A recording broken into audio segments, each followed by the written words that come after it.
देखिए अतुल जी, आप सभी लोगों के बीच से ही है, कहीं बहुत दूरी से नहीं है। और 2021 में इन्होंने पहली रैंक प्राप्त किया है। देखो, पहली रैंक प्राप्त करने का अपना इनका जो तरीका था, इनकी जो शैली थी, इनकी जो स्टाइल थी, इसके बारे में आप सभी लोगों को ये बताएंगे। और इसके अलावा जो आप सभी लोगों के प्रश्न भी हैं, आप लोगों के जो क्वेश्चन हैं, जो आप सभी लोगों ने लिख के दिया है, वो सब भी ये बताएंगे। तो देखो, देखने से ही आप सभी लोगों को पता चल रहा होगा कि जो पर्सनालिटी है वो बड़ी ही धीर गंभीर की है। मैं कई बार क्लास में आप सभी लोगों को बताता रहता हूँ। तो सबसे बड़ी बात ये होती है कि जब आप किसी भी परीक्षा की तैयारी करते हैं तो इसमें आप में मैच्योरिटी होनी चाहिए, आप में एक तरीके से आपकी जो भक्ति भावना होनी चाहिए, अपने लक्ष्य को लेके, अपने संकल्प को लेके, वो बिल्कुल सीरियस वाला होना चाहिए। और अगर इन सब बातों को, इन सब खूबियों को देखा जाए, इन सब रहस्यों को देखा जाए, तो आपके सामने जो पर्सनालिटी है वो वास्तव में चेहरे से भी आप लोग परख रहे होंगे और समझ रहे होंगे। निश्चित रूप से आप सभी लोगों को दिखाई भी पड़ रहा होगा। तो एक बार आप सभी लोग ताली बजा के सर का स्वागत कीजिएगा, है ना। तो आज का सेमिनार इसलिए भी खास है क्योंकि आप सभी लोगों के बीच में यूपीएससी और उत्तर प्रदेश लोक सेवा आयोग के भी छात्र बैठे हुए हैं और आपके द्वारा ही समय समय पर सूचना दी जाती है कि आपका चयन प्रारंभिक परीक्षा में हुआ, मुख्य परीक्षा में भी आपका चयन हुआ, लेकिन आपका अंतिम चयन नहीं हुआ। तो अतुल जी के द्वारा इस बात को विशेष रूप से ध्यान रखा जाएगा कि अंतिम चयन कैसे हो, आखिर सफलता को हम कैसे प्राप्त करें। और अब आप सभी लोगों के बीच में जीएस वर्ड संस्थान प्रयागराज शाखा के मैनेजर मनोज जी अतुल जी को बुके देकर सम्मानित करेंगे और आप सभी लोग भी तालियां बजा सकते हैं, सर का सम्मान कर सकते हैं। और साथ साथ में आप सभी लोगों के बीच में संस्थान के एक्सपर्ट भी हैं। इमरान सर हैं आप सभी लोगों के बीच में, पॉलिटी पढ़ाते हैं संस्थान में। और जियोग्राफी के शैलेश सर हैं आप सभी लोगों के बीच में हैं। सर का भी आप सभी लोग सम्मान कीजिएगा। इस सम्मान के लिए आपको संस्थान की तरफ से और हमारी तरफ से बहुत बहुत धन्यवाद और बहुत बहुत भविष्य के लिए शुभकामनाएं। बड़ा फर्टिलाइजर जोन रहा है और यहाँ से जो भी आता है वो सिलेक्शन लेके ही जाता है, लेकिन थोड़ा समय लग जाता है। कई बार ट्रेजेडी भी हो जाती है, कई बार परेशानियां भी हो जाती हैं। तो इन सभी स्थितियों में ये जो छात्र हैं हमारे, वो कैसे निपटें। और सबसे बड़ी बात है कि इसमें एक रोजगार प्राप्त करना जो इन लोगों के सामने है, वो सबसे बड़ा चैलेंज है। तो सबसे पहले एक रोजगार भी मिले, लेकिन जो रोजगार मिले वो भी थोड़ा सा गस्टेड मिले, क्योंकि ये सभी लोग काफ़ी दिनों से यहाँ पे पढ़ाई कर रहे हैं और ये सभी लोग सफल हों। और सफल होने के लिए आपसे निश्चित रूप से कुछ न कुछ रणनीति जानना चाहेंगे। तो एक दो सर आपको विभिन्न प्रकार की रणनीतियों के बारे में थोड़ा थोड़ा बताएंगे, है ना। और उसके बाद में आपके जो सीधे तौर पर प्रश्न लिए गए हैं वो भी आपको सर बताएंगे। तो पहले सर आपको बताएंगे, उसके बाद में ज्योग्राफी वाले सर हैं और इमरान सर हैं, आप सभी लोगों को थोड़ा बहुत संबोधित करेंगे, ठीक है। तो आप सभी लोगों को जब सर प्रश्न बताएं तो उसके उत्तर को सुनना भी है, क्योंकि हमने कई बार ये देखा है कि जैसे सर का भी कई पत्रिकाओं में इंटरव्यू आया, तो हम लोग क्या करते हैं कि सर की पर्सनालिटी को देख लिया, सर के फोटो को देख लिया और उसके बाद में इनकी जो असली बात है, इनकी जो सफलता का असली रहस्य है, उसको भूल जाते हैं। और वो हम कई बार बताते हैं कि जैसे कोई भी पत्रिका है उसमें साफ साफ शब्दों में लिखा होता है कि आखिर कोई व्यक्ति सफल है तो इसका मतलब वो धैर्यवान है, इसका मतलब वो कर्मठी है, इसका मतलब वो जुझारू है, इसका मतलब वो कठिन परिश्रम में विश्वास करता है, इसका मतलब वो विपरीत परिस्थितियों में विश्वास करते हुए मेहनत भी करता है। और इसी वजह से उसका सिलेक्शन कम समय में भी हो जाता है। तो थोड़ा सा शांति रखना है और बड़े उचित तरीके से, संवैधानिक तरीके से आप सभी लोगों को सर की बातें सुनना है और उसको मन में बिठा लेना, क्योंकि इसी रास्ते पे चल के ही तो सर को सफलता मिली और आप सभी लोगों को निश्चित रूप से सफलता मिलेगी। तो सर आएंगे और आप सभी लोगों को संबोधित करेंगे। आप सभी लोग स्वागत कीजिए सर का। देखो, सबसे पहले सर आपको अपने बारे में बताएंगे कि सर कहाँ से हैं, क्या नाम है और कैसे कैसे इन्होंने संघर्ष किया और संघर्ष में इनको सफलता मिली। सर सबसे पहले ये बातें आपको बताएंगे, फिर सर आप सभी लोगों के प्रश्नों को लेंगे। तो sir Thank you, sir. Very good afternoon, I guess. Right? 1:35. ये एक जो एस्पेक्ट होता है थोड़ा सा इंटरव्यू के टाइम पे बहुत ऐसा होता है कि हम लोग का 9 बजे का जब होता है पैनल तो 12-11 तक तो वहाँ पे स्टार्ट ही नहीं होता है। फिर 12 बजे हम लोग, मेरे साथ तो कई बार ऐसा हुआ है कि 12 बजे गए और 12 के पहले देख के जाते हैं कि बोर्ड को क्या बोलना है, गुड आफ्टरनून बोलना है कि गुड मॉर्निंग बोलना है। So I think I am on right track almost. दूसरी चीज़ ये है कि अगर ड्यूरिंग अ फॉर्मल कॉन्वर्सेशन, थोड़ा सा आवाज़ आ रही है, मैं ऑडिबल, तो if I switch over to जैसे इंग्लिश में अगर मैं जाता हूँ तो आप प्लीज़ मुझे रोक दीजिएगा। मैं कोशिश ये करूँगा फॉर्मल कन्वर्सेशन में हिंदी मतलब मैं पूरा बोलने की कोशिश करूँगा।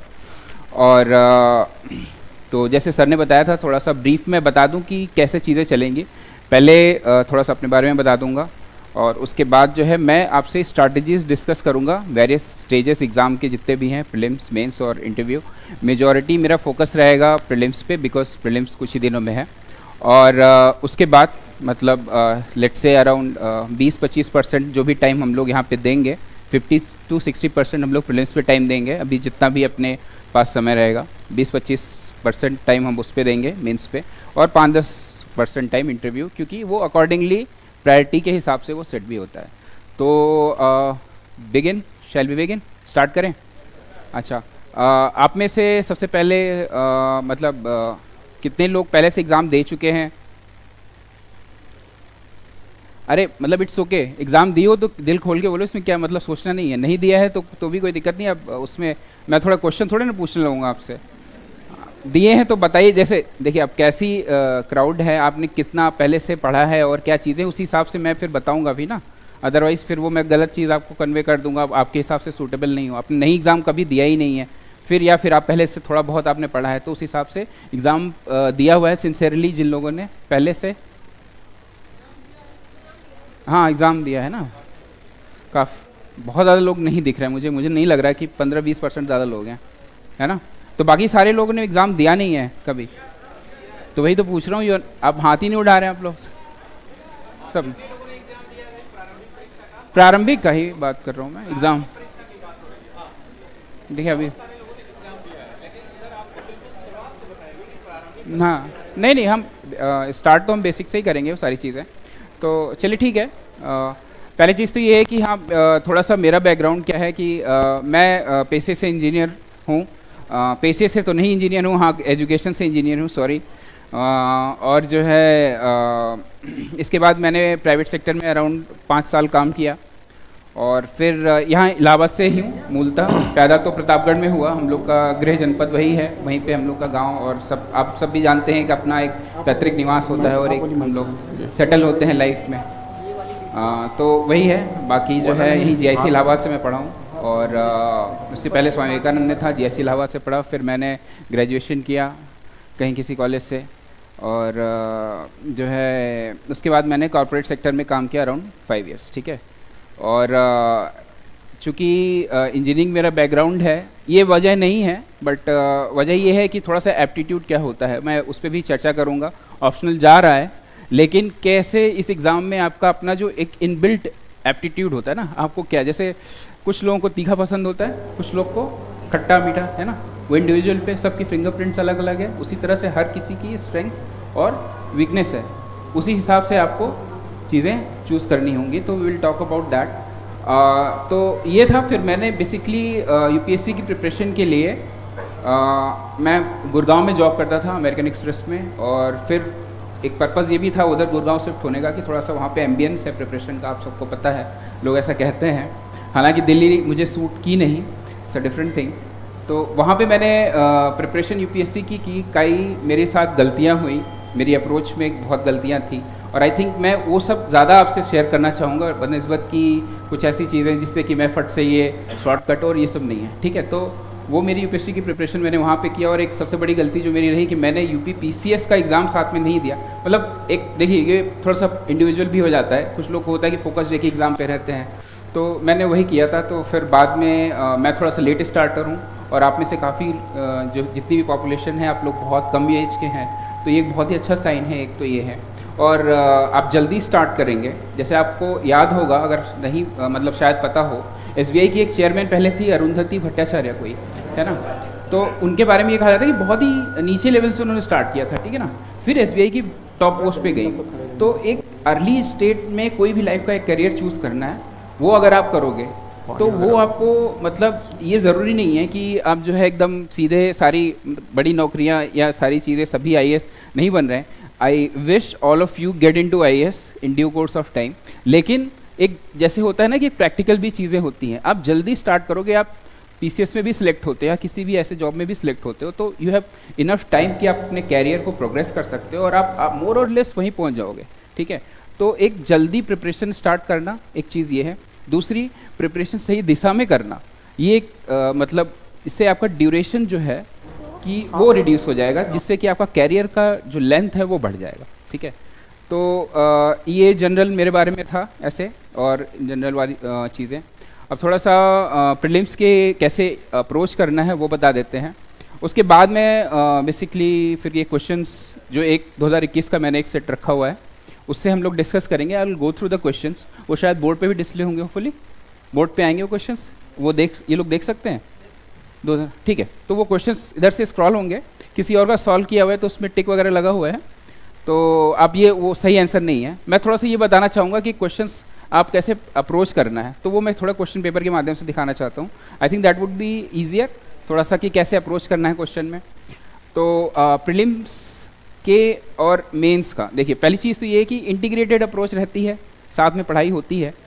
और मुझे जो व्यक्तिगत रूप से लगता है, अच्छा मेरे मार्क्स कितने हैं प्रीलिम्स में? मेरे मार्क्स नहीं पता है आप लोगों को? हाँ कितने? 88?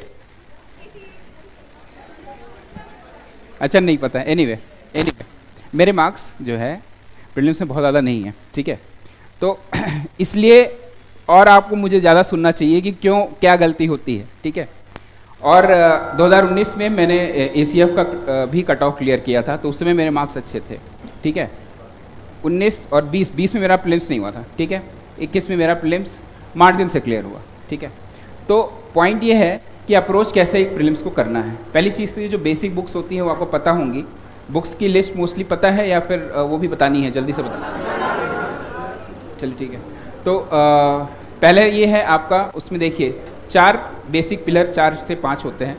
उसको आपको ऐसे करना है कि वो ऐसा है कि कैसे कभी भी पेपर आ जाए, वो अगर आपका स्ट्रांग है वो बदलता नहीं है, वो एकदम स्टैटिक सा रहता है। और वो अगर आपका स्ट्रांग है तो आप बाकी लोगों से हमेशा आप बेटर करेंगे।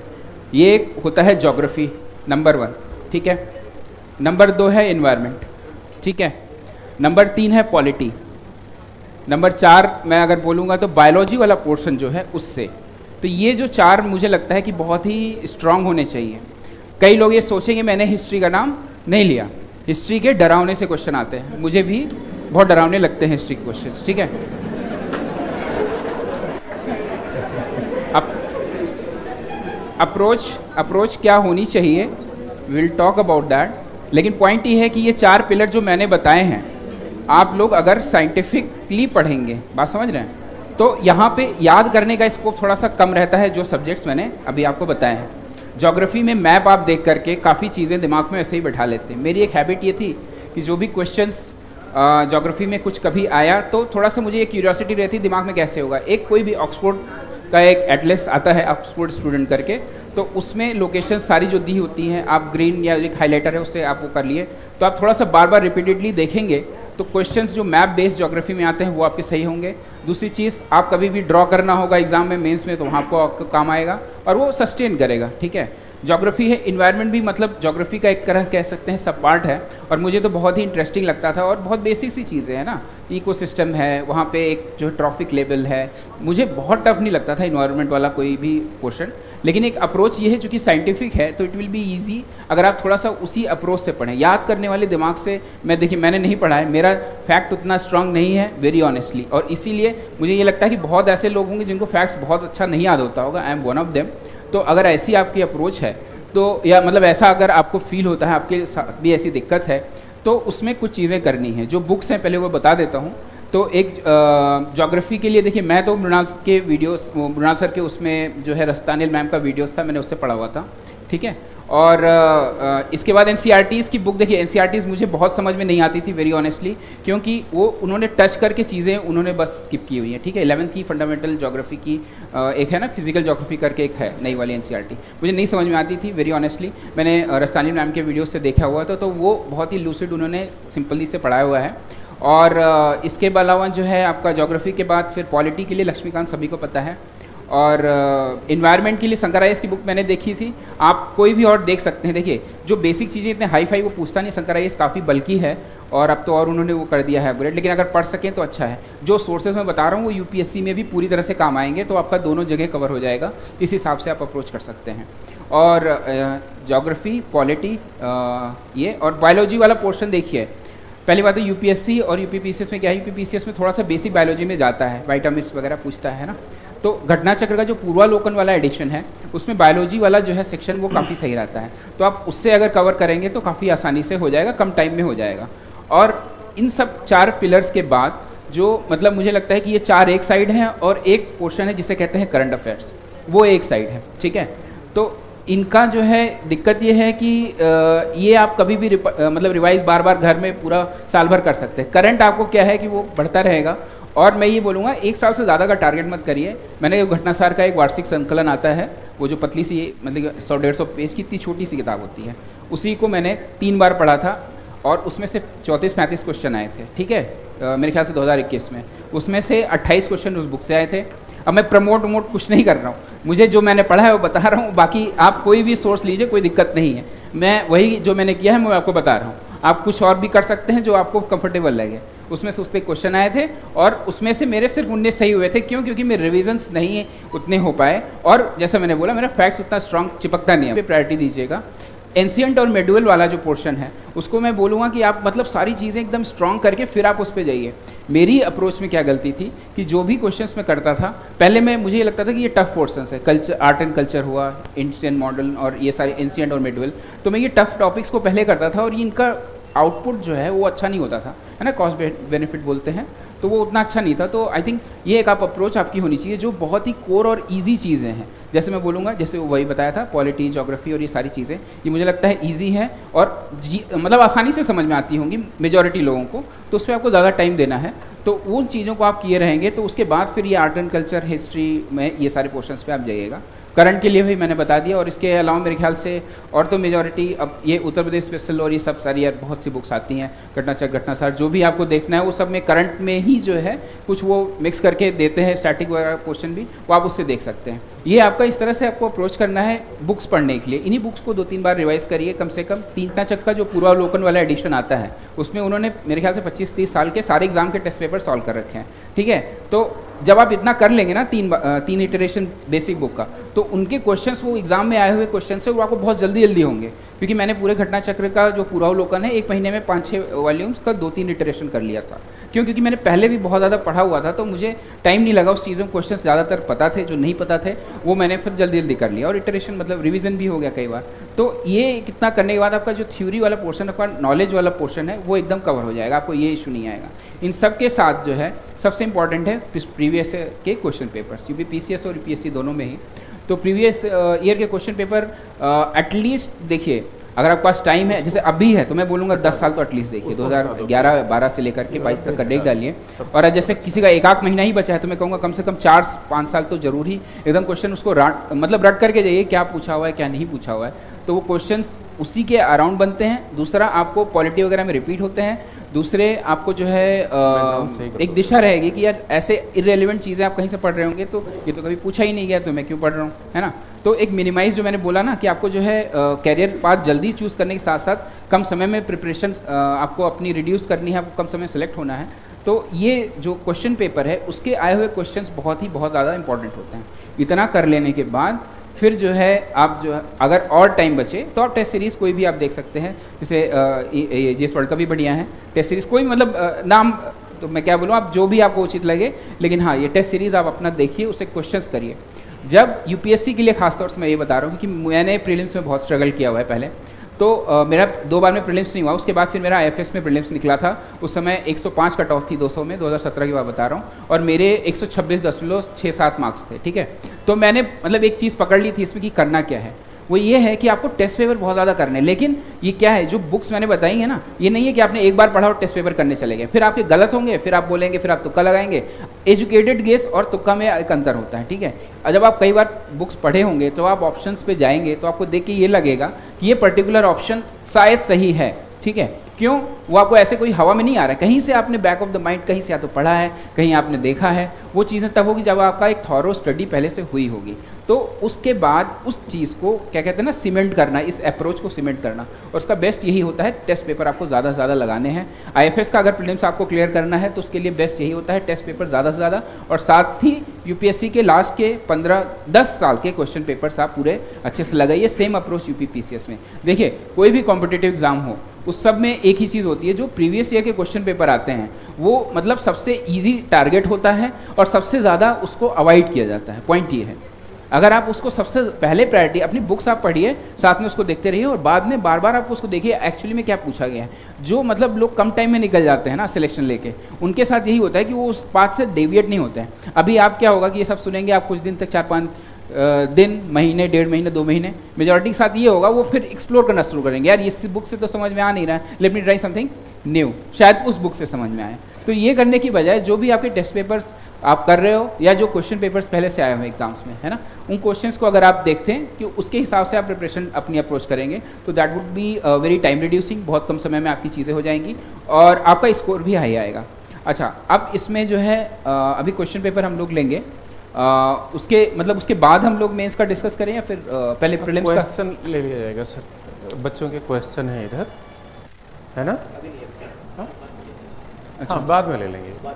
अच्छा ठीक है। मैं क्या करता हूँ कि मैं आपको प्रीलिम्स के बाद सर मेंस का और इंटरव्यू का बता देता हूँ, फिर we will go through the questions, ठीक है। लास्ट में विल हैव योर क्वेश्चंस, आपने जो क्वेश्चन पूछे वो लास्ट में रख लेंगे, ठीक है। इन बिटवीन आपको कुछ नए भी आएंगे क्वेश्चंस, तो you can edit on here, right. तो प्रीलिम्स में मोस्टली यही है। हाँ, प्रीलिम्स में जो सबसे इम्पॉर्टेंट चीज़ है जो यूपीएससी में भी काम करती है, यूपीएससी में मेरे लिए ज़्यादा वर्क किया, यूपी पीसीएस में उतना वर्क नहीं किया। दैट्स व्हाई आई सेड कि 20 में मेरा प्रीलिम्स नहीं हुआ, 21 में मैं मार्जिन से क्लियर हुआ, 19 में मेरा जो है एसीएफ का भी कट ऑफ क्लियर हुआ, तो वहाँ पे मेरा अच्छा परफॉर्मेंस हुआ। क्या फ़र्क पड़ता है यूपीएससी और यूपी पीसीएस में? देखिए, यूपी पीसीएस में थोड़े से फैक्चुअल क्वेश्चंस, थोड़े नहीं, थोड़ा इज़ वेरी सब्जेक्टिव वर्ड, बहुत ज़्यादा मात्रा में जो है फैक्चुअल क्वेश्चंस आएंगे, ठीक है। तो फैक्चुअल क्वेश्चंस में आपके जो आर्ट ऑफ गेसिंग है दैट वो जो है पूरा वर्क नहीं करती है, ठीक है, लेकिन still it works. Factual questions में स्टिल इट वर्क्स। और यूपीएससी में थोड़ा सा कंसेप्चुअल और फैक्चुअल का मिक्स आता है, मतलब एक प्रॉपर मिक्स होता है, तो वहाँ पे आर्ट ऑफ गेसिंग वर्क्स। और वो कैसे करना है कि आर्ट ऑफ गेसिंग ऐसे नहीं कि आज मैंने सोचा कि मेरा जो है 10 दिन बाद एग्ज़ाम है, मैंने अभी 5 दिन में टेस्ट पेपर लगाया और मैं फिर सीधे एग्ज़ाम हॉल में चला गया, मैंने गेस करना शुरू कर दिया। आपका कुछ काम नहीं करेगा, जो आपने सही, आप अपने पोटेंशियल से आप नीचे करके आएंगे। पॉइंट ये है कैसे आपका जो पोटेंशियल है उसको एक्सट्रीम तक ले जाकर के उस दिन एग्जाम में 2 घंटे में, जो भी टाइम मेरे ख्याल से वहाँ पे भी दोनों जगह 2 ही घंटे हैं, तो 2 घंटे में कैसे you have to optimise your score. Point ये है कि आपको जितना आता है आपको उतना वहाँ पे दिखा के आना है, उससे थोड़ा सा ज़्यादा ही, है ना। ये नहीं होना चाहिए यार कि ये ऑप्शन मुझे पता था, मैं थोड़ा हेजिटेट कर गया, I did not take a risk. मैं जो है 150 में से मेरा जो अप्रोच था, यूपीएससी में भी बता देता हूँ, यूपीएससी में मैं 100 में से मैं बता रहा हूँ, पहले जब मैं बहुत डर के अटेम्प्ट किया था तो 100 में से मैंने 54 क्वेश्चन अटेम्प्ट किए थे, कुछ नहीं हुआ उसमें, है ना। 54-55 तो कट ऑफ ही गया, मुझे डर के किया, पता चला 15-20 ऐसे क्वेश्चन थे जो मुझे यार ये सही है लेकिन क्या यार रिस्क क्या लूँ, है ना। तो वो that was very very poor strategy, that's why I am here. और मैं मतलब पॉइंट ये है कि I wasted lot of time not getting into the right strategy, ठीक है। तो सही अप्रोच नहीं चूज़ करने की वजह से मैंने मतलब यूपीएससी के प्रीलिम्स में बहुत ज़्यादा अननेसेसरी टाइम दिया, और चूँकि मैं लेट स्टार्ट भी किया था तो मेरे अटेम्प्ट्स नहीं थे, मैंने मतलब मैं बहुत ही लेट स्टार्टर हूँ, अराउंड 27-28 की एज में मैंने स्टार्ट किया था, ठीक है। तो ये एक वजह है कि आप लोग पास ये टाइम भी है, तो आप उस हिसाब से, उस टाइम है तो उसका ये मतलब नहीं कि आप अटेम्प्ट गलतियाँ करते जाएँ, राइट। जल्दी सेलेक्ट होइए, लंबी सर्विस लीजिए, have a good life. Point ये है ना। तो ये जो है आपको इसमें ये है करना है कि आपको रिस्क लेना है। रिस्क कैसे है, जैसे एक क्या होता है सर्कस में, कभी देखा होगा, एक वो जो आग का गोला होता है उसमें से गुजरते हैं लोग, या एक पतली सी रस्सी पे चलते हैं लोग, या फिर जो आपके ओलंपिक्स वाले प्रैक्टिस कैसे करते हैं, एक छोटी सी चीज़ का 4 साल एकदम प्रैक्टिस करते हैं, है ना। तो that is the same thing, आपको यहाँ पे भी क्वेश्चन पेपर में यही करना है। जो भी टेस्ट पेपर, चाहे यूपीएससी की मतलब जो भी एग्जाम का क्वेश्चन पेपर हो वो आप ले लीजिए, या फिर किसी भी मतलब रेप्यूटेड कोचिंग का टेस्ट पेपर आप ले लीजिए और उसके क्वेश्चंस को आप कैसे सॉल्व करेंगे। 10 मतलब आपने जो, मैं अज्यूम कर रहा हूँ जो मैंने बताया 3-4 साल के आपके 3-4 इटरेशन आपने जो बेसिक बुक्स मैंने बता रखी है उसको आपने कई बार पढ़ रखा है, ठीक है। 3-4 इटरेशन कितना आप जल्दी करते हैं that is totally up to you, लेकिन क्वेश्चन पेपर को देखते रहिएगा कि क्या चीज़ ज़्यादा पूछेगी उसके हिसाब से आपको पढ़ना है, ठीक है। उसके बाद टेस्ट पेपर आपको कैसे करना है, 20 से 25 क्वेश्चन का टारगेट रखिए, पहले 10 रखिए फिर 20 ऐसे, राइट। 100 क्वेश्चन या 150 क्वेश्चन एक दिन में आप पहले दिन अगर करेंगे तो आप बोर हो जाएंगे, आपका स्कोर गड़बड़ाएगा और आप घबरा जाएंगे, ठीक है। सेम मेंस में भी यही करना है, ठीक है। मेंस में आपको एक दिन में बैठ के 20 क्वेश्चन 3 घंटे में नहीं हो पाता है। मैं जब मेंस का टेस्ट देता था, जब मैं टेस्ट देना शुरू किया तो पहले मेरा मतलब यही था, जिस दिन मैं टेस्ट देता था ना कि पूरा 3 घंटे का जिस दिन टेस्ट दिया उस दिन मेरा सिर इतना तेज दर्द करता था, मैं कुछ पढ़ ही नहीं पाता था। होता है ये घर पे, है ना, बहुत ही मोनोटोनस हो जाता है। तो वाई मतलब एक कैसा है, एक कड़ी दवा की तरह, है ना। तो why not take it in a very decent amounts which is sustainable, है ना, लंबे टाइम तक आप उसको कर पाएँ इस तरह से। तो उसी तरह से टेस्ट क्वेश्चन पे भी है आपको 15-20 क्वेश्चन रोज आप लीजिए, 15-20 क्वेश्चन को आप प्रैक्टिस करिए कि हाँ ये क्वेश्चन आपने लगाया। आप वैसे करेंगे जैसे 2 घंटे का है और 100 क्वेश्चन है या 150 क्वेश्चन है 2 घंटे में, तो 15 क्वेश्चन का कैलकुलेट करिए, ठीक है। Pretty sure you can calculate it, right. तो नहीं कैलकुलेट कर पाओगे तो CSAT में क्या करोगे यार, तो यू नीड टू नो, ठीक है। CSAT की भी बात थोड़ी सी कर लेंगे। तो 15 क्वेश्चन के लिए कितना टाइम बचता है, 15 डिवाइडेड बाई 150 इंटू 120 मिनट, जितने टाइम है उतने ही टाइम में आपको क्वेश्चन न सिर्फ हल करना है बल्कि उसके गोले भी रंगने हैं, क्योंकि आपको इवेंचुअली कॉपी में टिक करने का नंबर नहीं मिलेगा, गोला भरने का ही नंबर मिलेगा। मुझे गोला भरने में भी टाइम लगता है, मैं मतलब थोड़ा सा परफेक्शनिस्ट माइंड है मेरा, तो मतलब जब तक गोला एकदम पूरा काला नहीं हो जाता था मुझे ये लगता था यार कि ये पता नहीं कॉपी चेक होगी कि नहीं होगी, है ना। अगर ऐसा कुछ आपका दिमाग है तो आप फिर उसकी भी प्रैक्टिस करिए। एवरीथिंग काउंट्स क्या है, एक सेकंड काउंट होता है एग्जाम में, वो ऐसा थोड़ा नहीं बोलेगा कि भैया कि आप नहीं रंग पाए, आपने कर तो लिया है सारे, रंग नहीं पाए कोई बात नहीं, रंग लो 5 मिनट ले लो, ऐसा कोई करता है क्या। तो everything you need to do, 15 questions कर रहे हो तो 15 गोले भरो और उसके बाद फिर आप देखो मैच करो कि आपका क्वेश्चन कितने 15 में सही हुए, ठीक है। 15 आपने अटेम्प्ट किया तो आपने 15 पूरे लगाए, ठीक है, या हो सकता है आपने 12 या 13 लगाए। पॉइंट ये है कि आप कितना लगाएंगे ये डिपेंड करेगा कि आपकी अपनी एक्यूरेसी कितनी जा रही है, ठीक है। अब जैसे मेरा ये है अप्रोच कि अगर मैं 100 क्वेश्चन करता हूँ तो मैं 98, 97, 99, 100 ऐसे करता हूँ, ठीक है।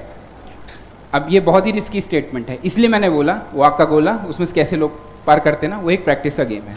मैं अगर घर पे कर रहा हूँ 60 टेस्ट पेपर मैंने लगाए हैं, ठीक है, और 60 टेस्ट पेपर में मैं 100 में से 95 से 100 के बीच में अटेम्प्ट कर रहा हूँ और मेरे स्कोर अच्छा आ रहा है, तो कोई भी मतलब प्रोबेबिलिटी के टर्म्स में भी 99.99% प्रोबेबिलिटी यही है कि आपका स्कोर आसपास ही होगा। स्कोर मतलब सेम नहीं, आपकी परफॉर्मेंस आसपास ही होगी एग्जाम वाले दिन। दैट्स वाई एम्स अटेम्प्ट किया था 2020 में और 149 अटेम्प्ट किया था 2021 में, ठीक है, और स्कोर मेरा कम आया। अब क्यों कम आया, पॉइंट यही है क्योंकि यहाँ पे फैक्चुअल क्वेश्चंस बहुत ज़्यादा आते हैं और मैं खैर 10-15 दिन ही पढ़ पाया था, वहाँ पे मैं वीडियो में था, फिर यहाँ से लॉट ऑफ फैक्टर्स छोड़िए, मैं मतलब मेरा उतना प्रिपरेशन लेवल उतना नहीं था प्रीलिम्स के लिए, ठीक है। तो फैक्चुअल एक्यूरेसी मेरी सही नहीं हुई तो मेरा स्कोर थोड़ा घट गया, ठीक है। लेकिन आपके पास अप्रोच वही है, सेम अप्रोच से you can increase always increase your score. आपको करना वही रहेगा कि आपको एक्यूरेसी पे बहुत ध्यान देना है। आप क्वेश्चन आपने अटेम्प्ट किया 15 या 20-25 क्वेश्चन अटेम्प्ट किए, आपने मान लीजिए 23 लगाए, 2 क्वेश्चन आपको एकदम आइडिया ही नहीं है तो आप छोड़ देंगे, कोई दिक्कत नहीं है। 25 चौके 100, 4 दूनी 8, 90 से 100 के बीच में आपका अटेम्प्ट है, I think that is very decent. वो आप कहाँ पे लाई करते हो। अच्छा एक चीज़ ये भी है कि मैं बोल रहा हूँ 95 अटेम्प्ट करके आना, सारे लोग करके आओ, बाद में फिर मुझे बोलो नहीं। ऐसे भी लड़के होते हैं वो 66 अटेम्प्ट करेंगे, उनके 65 सही होंगे। वो आप क्या उस कैटेगरी के हो तो उस हिसाब से करो, ठीक है। वो आपको फिर इतना कॉन्फिडेंस होना चाहिए मैं 66 कर रहा हूँ तो 64 मतलब 100 में से 64 मेरे सही है, तो 64 दूना 128, उसमें से नेगेटिव 2 मतलब 125-26 IFS आपका क्लियर हो जाएगा, ठीक है। सेम यहाँ पे है कि अगर आपको ये लग रहा है कि मेरा 100 या 110 के आसपास अटेम्प्ट मैं कर रहा हूँ, 110 मेरे 3 या 4 गलत है और फिर मैं मतलब 90-95 से 100 के बीच में मेरा आएगा, तो आप उस टाइप के बंदे हो तो आप वैसे ही करो, ठीक है। तो ये इसीलिए मैं बोल रहा हूँ एक रिस्की चीज़ है। मेरी अप्रोच होती है प्लीज़ अंडरस्टैंड, अगर आप देखिए आप खुद एग्जामिनर होंगे तो आप अपने आप को बहुत अच्छे से नंबर आप दे सकते हैं ना, क्योंकि आपको पता है क्या है। Same if you try to read examiners mind, वो किस तरह से एग्जाम सेट कर रहा है, वो उसके लिए ही ये क्वेश्चन पेपर मार्केट में उपलब्ध होते हैं। और वही मैंने पहले जो स्टेटमेंट दिया, दिस इज जो सबसे बड़ा टूल होता है और सबसे ज़्यादा लेस यूज्ड होता है। कोई इसको यूज़ नहीं करता है, सब दुनिया भर की चीज़ें पड़ी हुई हैं, सब आप लोग वहीं पे दिमाग लगाते हैं, ये भी कर लूँगा वो भी कर लूँगा, घटना सारी चीज़ें। इसलिए मैं बोला कि एक लिमिटेड कंटेंट पे रहिए, लेकिन जो प्रीवियस ईयर के क्वेश्चन पेपर आपको याद होने चाहिए, एटलीस्ट 5 साल के तो आपको याद होने चाहिए, और वो क्वेश्चंस आपको करने का फिर अप्रोच भी आपको पता होगा कि यहाँ क्यों ऐसे पूछा गया है। ठीक है, एनीथिंग एल्स सी सेट पे जाने से पहले इसमें और कुछ मेरे ख्याल से नहीं है। ठीक है, सी सेट में मैं क्विकली बता देता हूँ। मैं देखो आई थिंक मैं सही व्यक्ति नहीं हूँ सी सेट बताने के लिए, फिर भी आई ट्राई कि कैसे एक बेसिक से अप्रोच करना होता है। अगर आपको मैथ में डर लगता है, ठीक है, तो वहाँ पे एक बहुत ही सिंपल सेक्शन होता है जिसे कहते हैं, वो मेरे ख्याल से कम्युनिकेशन वाला एक आता है, एक एलआर का आता है, एक पैसेज का आता है। हिंदी में पैसेज होते हैं वो बहुत ही स्कोरिंग होते हैं, आप पढ़िए और सीधे उसके आंसर उसमें दिखते हैं। ठीक है, और ये आपको प्रैक्टिस करनी है। इस सी सेट में तो बोल रहा हूँ, अगर कोई फंस रहा है तो सीधे सीधे 10 साल के टेस्ट पेपर के अलावा कभी कहीं कोई बुक पे जाना ही नहीं। ठीक है, उसके सोल्यूशन किसी ने अच्छे से बताए हैं कहीं से भी, वॉट एवर इज सोर्स, मैं वो मुझे आइडिया नहीं है, वो आप देख लीजिएगा। जहाँ सही सोल्यूशन बताया है वहाँ पे आप सोल्यूशन देखिए। 10 साल के टेस्ट पेपर को आपको पूरे अच्छे से सॉल्व करना है जो भी आया है। अगर किसी का सी सेट फंसता है, बिकॉज आई एम सीइंग और मैं सुन भी रहा हूँ कि कई लोग सी सेट में फंस रहे हैं 2-3 साल से, है ना। सी सेट में लोगों का बढ़िया, मतलब एक मेरा फ्रेंड है इंजीनियर है, वो भी बोला यार कि मेरा बहुत अच्छा नंबर आया था, मेरे ख्याल से 2022 की ही बात बता रहा था वो, कि काफ़ी अच्छा, वो कट ऑफ से भी उसके 10-20 नंबर ऊपर था, लेकिन सी सेट में फंस गया वो। ठीक है, तो ये क्या है कि ये लोग तो वो लोग हैं जो कि लापरवाह हो गए, कि वो बहुत ज्ञानी समझते हैं अपने आप को, इसलिए वो लापरवाह हो गए। लेकिन जो लोग जैसे हैं जिनको सही में फंसता है सी सेट, राइट, मैथ्स में अगर प्रॉब्लम है तो एक जो कम्युनिकेशन वाला क्वेश्चन आता है, अभी तो क्वेश्चन नहीं है मेरे पास, बट आप उसमें अगर देखोगे ना तो क्वेश्चंस में आपको देख के कॉमन सेंस से लगेगा यार कि यही इसका आंसर होना ही चाहिए और कुछ हो नहीं सकता। एक्सट्रीम ऑप्शंस तो पहली बात तो कभी भी किसी भी एग्जाम में ऑब्जेक्टिव में सही होता नहीं है। ठीक है, मतलब ऐसा नहीं है एक्सट्रीम ऑप्शन भी गलत मतलब सही होते हैं, बट मैं किस हिसाब से आपको बोल रहा हूँ, आप समझिए मेरी बात को, कि majority of the time 80 to 90% आपके ऑप्शन सही होंगे। मैं यहाँ पे आपको एकदम फुल प्रूफ चीज़ें बताने के लिए नहीं आया, मैं आपको वो बताने आया हूँ which will work in majority of the cases, जो आपके सिलेक्शन के चांसेस को बढ़ा देगा। ठीक है, कम्युनिकेशन वाला जो एक क्वेश्चन होता है, पैसेज के क्वेश्चंस मैं मैथ्स के अलावा बता रहा हूँ, और इसके अलावा मेरे ख्याल से वो जो वेन डायग्राम वगैरह पे कुछ चीज़ें हैं, एलआर, लॉजिकल एबिलिटी और रीजनिंग वगैरह के कुछ क्वेश्चंस होते हैं, तो उसमें इतना वो डाइवर्सिफाइड पूछते हैं सी सेट में भी कि मेरे ख्याल से वो 100 में से कितने 33 क्वेश्चन 34 क्वेश्चन सही करना है। ठीक है, तो 40 से 45 का आपने टारगेट रखा। अब यहाँ पे भी ये है कि सेफ खेलिएगा, क्योंकि यहाँ पे आपको सिर्फ कट ऑफ क्लियर करना है, तो यहाँ पे आप 100 में से 90 मत अटेंड करना। ठीक है, यहाँ पे कोई ज़रूरी नहीं, यहाँ पे आपकी मेरिट नहीं बन रही है, यहाँ पे आपको एकदम डेड श्योर होना है कि ये मुझे पता है तभी, क्योंकि यहाँ बाहर हुए तो बहुत दर्द होगा। ठीक है, वहाँ पे आप पूरा बैटिंग करिए, पूरा मतलब कहते हैं स्लॉगिंग कहते हैं ना, लास्ट में क्रिकेट में क्या होता है जब लास्ट 2 ओवर होते हैं 2020 में, लास्ट 5 ओवर, तो स्लॉगिंग होती है ना, वहाँ पे आप स्लॉगिंग करिए with the approach that I have told you, right. तो यहाँ पे आपको प्रीवियस 10 साल के क्वेश्चन पेपर लगाने के साथ वही आपको जो भी इसमें आपका क्या वीकनेस वाला एरिया है उसको हट करके क्या आपको लगता है कि किसमें आप कंफर्टेबल हैं, आप पैसेज में हैं, लॉजिकल वाले क्वेश्चन में हैं, या फिर आप जो है ये इसमें जो कम्युनिकेशन वाले क्वेश्चन आते हैं, कम्युनिकेशन में भी मतलब ये तो मैं देखता हूँ कम्युनिकेशन के 30-40 क्वेश्चन आते हैं मेरे ख्याल 30 उसके आसपास, और वो मतलब कहीं से भी यार देख लो यार, कोई भी, मैं तो सिर्फ क्या करता था कि एग्जाम के जिस दिन होता था, जो गैप होता था ना, मेरे ख्याल से 2 घंटे का गैप मिलता है ना, इसमें 3 घंटे का फर्स्ट और सेकंड पेपर की, जो उस बीच में पिछले साल का क्वेश्चन पेपर और उसका क्या आंसर है बस वो पढ़ लेता था मैं। ठीक है, तो उसने से हो जाता था, और मैं ऐसे अटैम्प्ट करता था, क्या 75 अटैम्प्ट किए थे, 15 गलत हुए, तो ऐसे ही है 110-12 नंबर ऐसे कुछ आए थे मेरे ख्याल से। ठीक है, तो ये मेरा अप्रोच है, मेरा अप्रोच सही आपको नहीं लगेगा, कोई ज़रूरत नहीं उसको फॉलो करने की, मैंने आपको एकदम बेसिक से अगर आपको करना है तो क्या अप्रोच है वो मैंने बता दिया है। ये आपका पुल अप प्रीलिम्स की स्ट्रैटेजी हो गई। अब आई गेव टिल 2018, तब तक जो है ज्योग्राफी के बहुत ही मतलब इजी से क्वेश्चन आने शुरू हो गए थे। यहाँ पे बहुत अच्छे से क्वेश्चन आते हैं, जैसे कि आपका ओशन करंट और ये सब पे पूछा था 2019 में, राइट। तो इस टाइप के अच्छे क्वेश्चन है। तो ज्योग्राफी का वही रस्तानिल मैम का जो वीडियो है वहाँ से मैंने पढ़ा हुआ था, और उसमें पूरा आपको मिल जाएगा, आपका इंडियन ज्योग्राफी, वर्ल्ड ज्योग्राफी, सारी चीज़ें वो बहुत ही मोर देन सफिशिएंट है यार। उसी को मतलब मैं यही बोलूँगा कि कभी एक सोर्स पकड़ लो यार, कोई भी हो, मेरा जो बता रहा हूँ ठीक है, आपने जो पढ़ रहा है जो कोई भी है, जहाँ पे आपको लग रहा है कि यूपीएससी में या यूपीपीएससी में पूछे हुए क्वेश्चन सारे आंसर हैं, 80-90% कवर कर रहा है, उसी को पढ़ के 5, 6, 7, 8, 10, 20, 100 कितना आपके पास टाइम, कितनी आपकी क्षमता है, उस पर आप कितना आप कर पाएंगे, उसी को एक ही सोर्स पकड़ो और 100 बार करो। 100 बार का मतलब सर आप समझ रहे हो ना कि वो वैसे हाइपरबोली। तो पॉइंट ये है कि जितनी आपके समय और जितना आपका वो है रिसोर्सेज उपलब्ध हैं, उस हिसाब से मल्टीपल रिवीजन करिए एक ही सोर्स पकड़ के ज्योग्राफी। और उसके बाद सोसाइटी वाला क्वेश्चन थोड़ा कॉमन सेंस से चलता है, और उसमें ये है कि आपको लिखने का थोड़ा सा टर्म्स पता होना चाहिए। ठीक है, अर्बनाइजेशन है, विमेन एम्पावरमेंट है। जब आप जीएस का पूरा सिलेबस पढ़ेंगे तो ये बहुत ही जनरल टॉपिक्स में आता है, बट इसका ये मतलब नहीं कि यू कैन इग्नोर इट, ठीक है। अर्बनाइजेशन या यहाँ पे यूपी में क्या इशू है पॉपुलेशन का, ये सारी चीज़ें, कुछ फैक्ट्स और डेटा, ये सब आपको डालना होता है। सोसाइटी के लिए इंडियन सोसाइटी की एनसीईआरटी की बुक होती है, मैंने नहीं पढ़ा है, मैंने कॉमन सेंस से आंसर लिखे हैं और जो करंट में चीज़ें हैं उससे वैल्यू ऐड करिए, ठीक है। तो ये आपका सोसाइटी हो गया। और हिस्ट्री में मॉडर्न इंडियन हिस्ट्री का बुक जो है उनका राजीव वहीर का, वो आपका काम करेगा।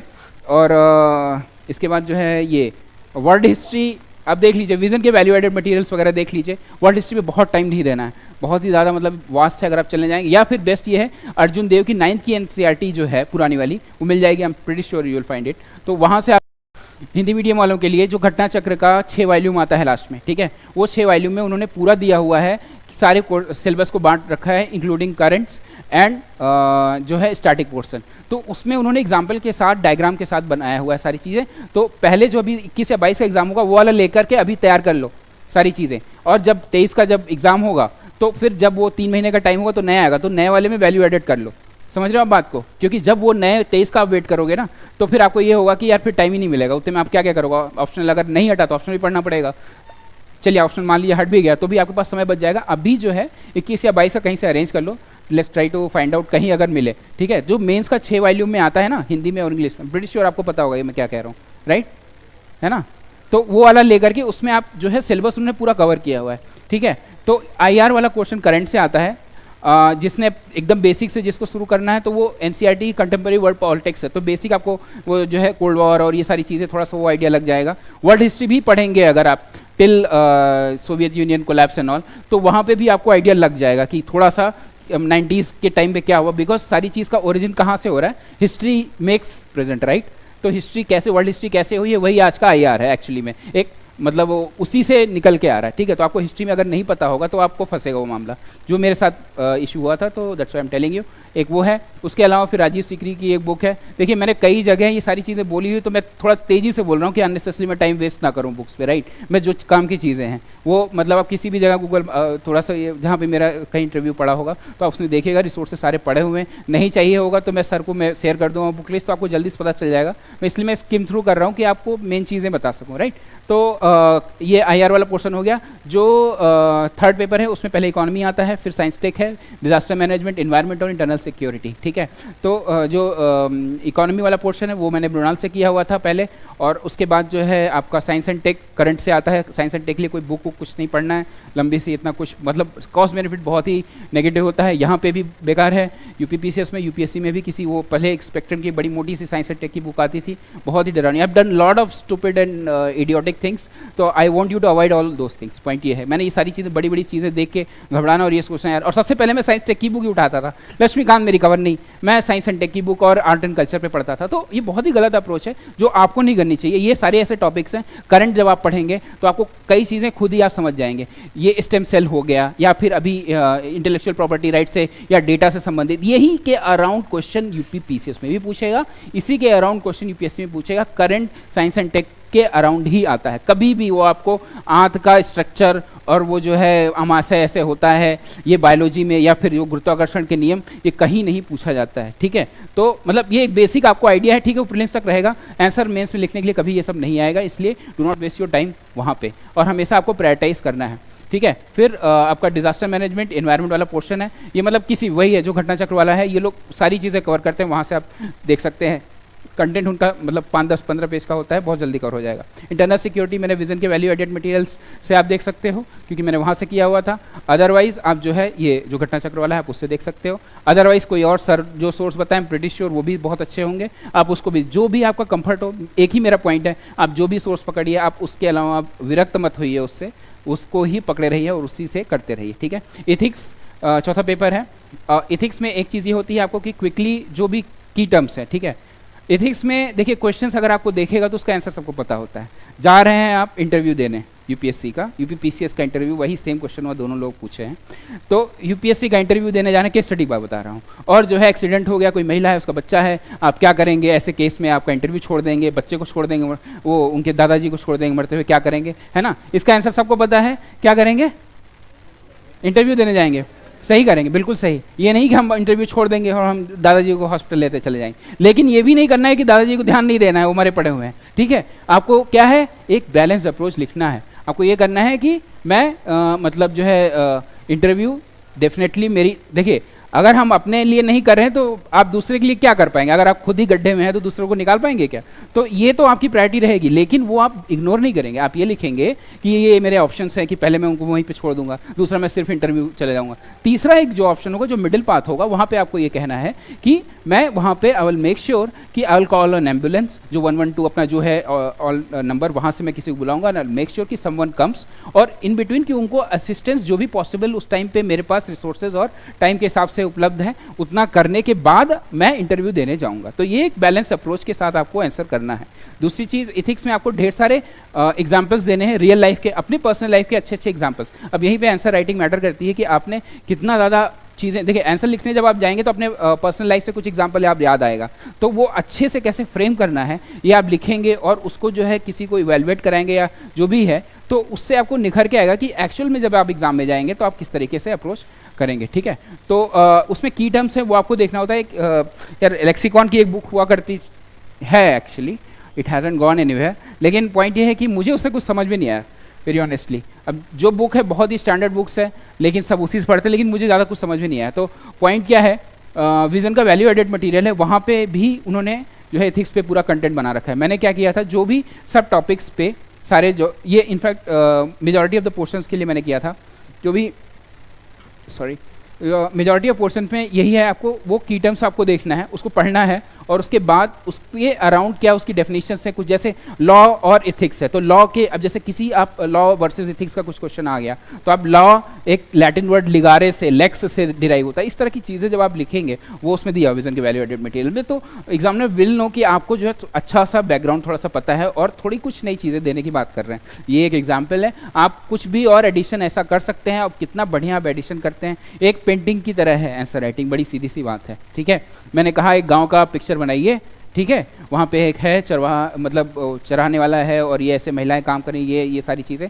अब वो पेंटिंग जिसको जिसको दूंगा सब अलग अलग बनाएंगे, है ना, लेकिन कंटेंट सबका वही होगा कि मुझे गांव की एक पेंटिंग बनानी है, उसी तरीके से है। और ये फ्लेक्सिबिलिटी ऐसे में ज़्यादा होती है, जीएस में थोड़ी सी कम होती है, बट स्टिल होती है। सबका आंसर राइटिंग अलग अलग होगा, लेकिन वही चीज़ है कि कितना कौन बढ़िया क्रिएटिविटी के साथ लिख लेता है, उसी को उस हिसाब से नंबर मिलते हैं। और सबसे जो देखिए प्रेजेंटेशन मैटर करता है, सीधी सी बात है।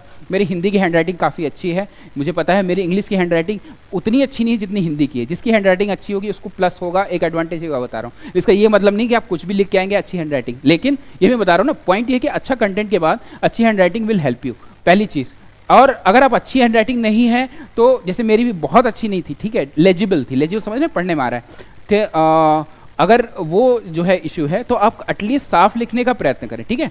साफ लिखने के, अगर आपका दोस्त वो पढ़ पा रहा है तो मतलब ठीक है, अदरवाइज कुछ ऐसा अक्षर आप बना रहे हैं या ऐसा नंबर आप ऐसे लिख रहे हैं जो कि लेजिबल नहीं है, पढ़ने में नहीं है, तो आप थोड़ा सा उसको इंप्रूव करने की कोशिश करिए। अनफॉर्चुनेटली हैंडराइटिंग बहुत ज़्यादा इंप्रूव नहीं हो सकती, ये एक चीज़ है जो कि कंट्रोल में नहीं है, तो जितना आप बेसिक इंप्रूव कर पाएँ उसमें वो सही है। पॉइंट दूसरी चीज़ ये होती है, आपका डायग्राम आपको बनाना है, ठीक है। क्वेश्चन कोई भी आएगा, आप सोचिए कि यार एक ये भी आप कर सकते हैं कि क्वेश्चन आप करते समय एक या दो क्वेश्चन बनाए तो उसमें एक डायग्राम आप जरूर बनाइए। इंट्रोडक्शन देने के बाद एक डायग्राम बनाने की कोशिश करिए। डायग्राम में कुछ भी हो सकता है, अगर पॉलिटी का क्वेश्चन है तो आप आर्टिकल बना सकते हैं। कितने आर्टिकल, आप यही है कि आपने लक्ष्मीकांत कितनी बार रिवाइज की है, उसमें पीछे हर चैप्टर के लास्ट में आर्टिकल दिए हुए हैं। सबको मोटे मोटे आर्टिकल सबको पता होते हैं। 324 इलेक्शन कमीशन है, ठीक है, 311-12 ऑल इंडिया सर्विसेज है, ठीक है, और ये 87 क्या है, आर्टिकल 87 क्या है, हाँ, राष्ट्रपति का, ठीक है, गुड क्राउड, ठीक है। आपका जो है आर्टिकल पे, मतलब जो है पॉलिटी पे अच्छा वो है, बढ़िया है, ठीक है। तो मैंने रैंडमली इसी तरह का आर्टिकल किया which is not very popular, right. Ordinance का क्या आर्टिकल है, ऑर्डिनेंस, ठीक है, वेरी गुड। और लेजिस्लेशन में ऑर्डिनेंस का क्या है, 213, ठीक है, ठीक है, तो आई थिंक सो 213 है। तो पॉइंट ये है कि ये पॉलिटी का हो गया, ठीक है। अब इन्वायरमेंट में हम जा सकते हैं, तो आप यार सोचिए कितनी चीज़ें हैं। आप इकोसिस्टम का एक पिरामिड बना सकते हैं अगर वो सूट कर रहा है उस क्वेश्चन को, ठीक है। एक एनर्जी पिरामिड ऐसे होता है, और मास वाले में दोनों होते हैं, इन्वर्टेड भी होता है और स्ट्रेट भी होता है। तो पॉइंट ये है कि आपने जो चीज़ें बेसिक प्रीलिम्स में ही पढ़ी होंगी ना, वहाँ पे कहीं ना कहीं थोड़ा बहुत फिगर दिया होगा। ये चीज़ें क्या होता है हम स्किप कर जाते हैं, और जब आप आंसर लिखने जाएँ तो ट्राई टू मेक श्योर कि जो आपने पढ़ा हुआ है वो अगर आप फिगर वैसा उतार देंगे, वैसा मतलब बुक जैसा नहीं, मतलब वो फिगर बना दीजिए 10 सेकंड के अंदर, ऐसे ऐसे ऐसे ऐसे ऐसे करके बना देना है। ये नहीं कि वो पता चले इसके से लेकर बनाने लगे और फिर 20 में से 10 क्वेश्चन करके आए और सिर्फ फिगर के साथ। पॉइंट ये आपको क्वेश्चन सारे कंप्लीट करने, पहली चीज़ ये 20 के 20 क्वेश्चन सबको अटेम्प्ट करके आना है, कोई छोड़ के नहीं आएगा कुछ भी, ठीक है। और उसमें से ये मेजॉरिटी है कि 10 से 12 क्वेश्चंस मैं बोलूँगा एक्सीलेंट क्वालिटी के होने चाहिए, ठीक है। ये हमारा टारगेट है, ठीक है। वो 12 क्वेश्चंस 15 भी हो सकते हैं, अगर आपका दिन अच्छा, आपने बहुत अच्छी प्रिपरेशन की, हो सकता है आप 70 के अच्छे क्वेश्चंस अच्छे एक्सीलेंट क्वालिटी में लिख के आए। एक्सीलेंट क्वालिटी की क्या क्राइटेरिया है? एक्सीलेंट क्वालिटी की क्राइटेरिया है आप क्रिस्प इंट्रोडक्शन लिखेंगे 1 या 2 लाइन का, वहाँ पे फिर एक डायग्राम होगा, फिर आपका इमीजिएटली ये सारी चीज़ आधे से कम पेज में हो जानी चाहिए, उसके भी immediately will come to the question जो एग्जैक्टली पूछा हुआ है, ठीक है। उसको ये है कि हाँ ये मैं बताना है, सॉरी आपका जैसे कहते हैं ना कि मान लीजिए ऑल इंडिया सर्विसेज पे ही पूछ लिया या सिविल सर्विसेज की न्यूट्रलिटी पे पूछ लिया, तो इथिक्स में ऐसा कुछ क्वेश्चन है, तो सिविल सर्विसेज न्यूट्रलिटी क्यों इंपॉर्टेंट है, तो वो एक हेडिंग डालेंगे और फिर पॉइंट 1 2 3 या जिस तरह से आप पैराम लिखना चाहें, you come to the main question immediately. आधे से कम पेज में आपको इंट्रोडक्शन और डायग्राम देना है, उसके बाद you will come to the main question immediately जो पूछ रहा हुआ है, ठीक है। फिर प्रोज एंड कॉन्स आप लिख पाएं अगर, और मतलब एडवांटेज डिसएडवांटेजेस, और फिर आपको जो है वे फॉरवर्ड और कंक्लूजन डाल देना है लास्ट में, ठीक है। और इसमें अगर आपको कुछ कोटेशन वगैरह कुछ आ जाए, कुछ भी याद आ जाए, यार यही चीज़ है। अनु कुमारी मैम जो 2000 मेरे ख्याल से 14-15 में सेकंड रैंक थी, उन्होंने कहा कि मैं जीएस के क्वेश्चन में आई यूज टू राइट कोटेशंस, ठीक है। हम लोग ऐसे में भी नहीं लिखते हैं, वो जीएस के हर क्वेश्चन में कोटेशन लिख के आई थी। ये सब उनकी क्रिएटिविटी है। आपकी क्रिएटिविटी क्या है? You will come out with this. अगर ऐसी चीज़ें अगर आपके हैं कि कोटेशंस आपको मिल जाएंगे 50-60-100 कोटेशंस, रोज रोज उसको देखते रहिए। मैं क्या जैसे कर रहा था, कोई बैठा हुआ कुछ नहीं कर रहा हूँ, तो बस वो कोटेशंस ऐसे स्क्रॉल करते रहते हैं। तो वो कोटेशंस आप अगर याद हैं आपको, तो कोटेशंस कहीं भी आप डालेंगे, देखिए मैं क्या आंसर लिखूंगा, आप क्या लिखेंगे आंसर, उसमें 5-10% का अंतर होगा।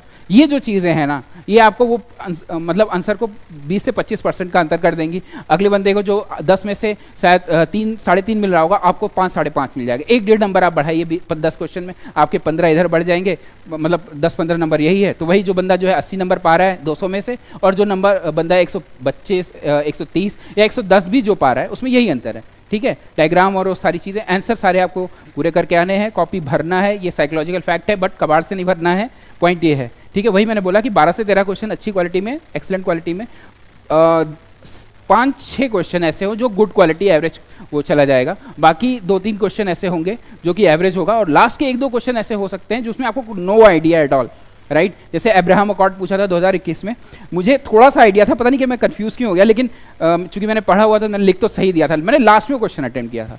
जब मैं आके मैंने देखा, अच्छा अब्राहम अकॉर्ड, मुझे ये पता था कि हाँ मिडिल ईस्ट में कुछ वो जो चल रहा है, तो इजराइल का इशू है और उन्होंने उसमें कुछ संधि किया है, उससे क्या होगा, उसी के अराउंड था, ये मुझे पता था, मैंने अप्रॉक्सीमेटली वही लिख दिया।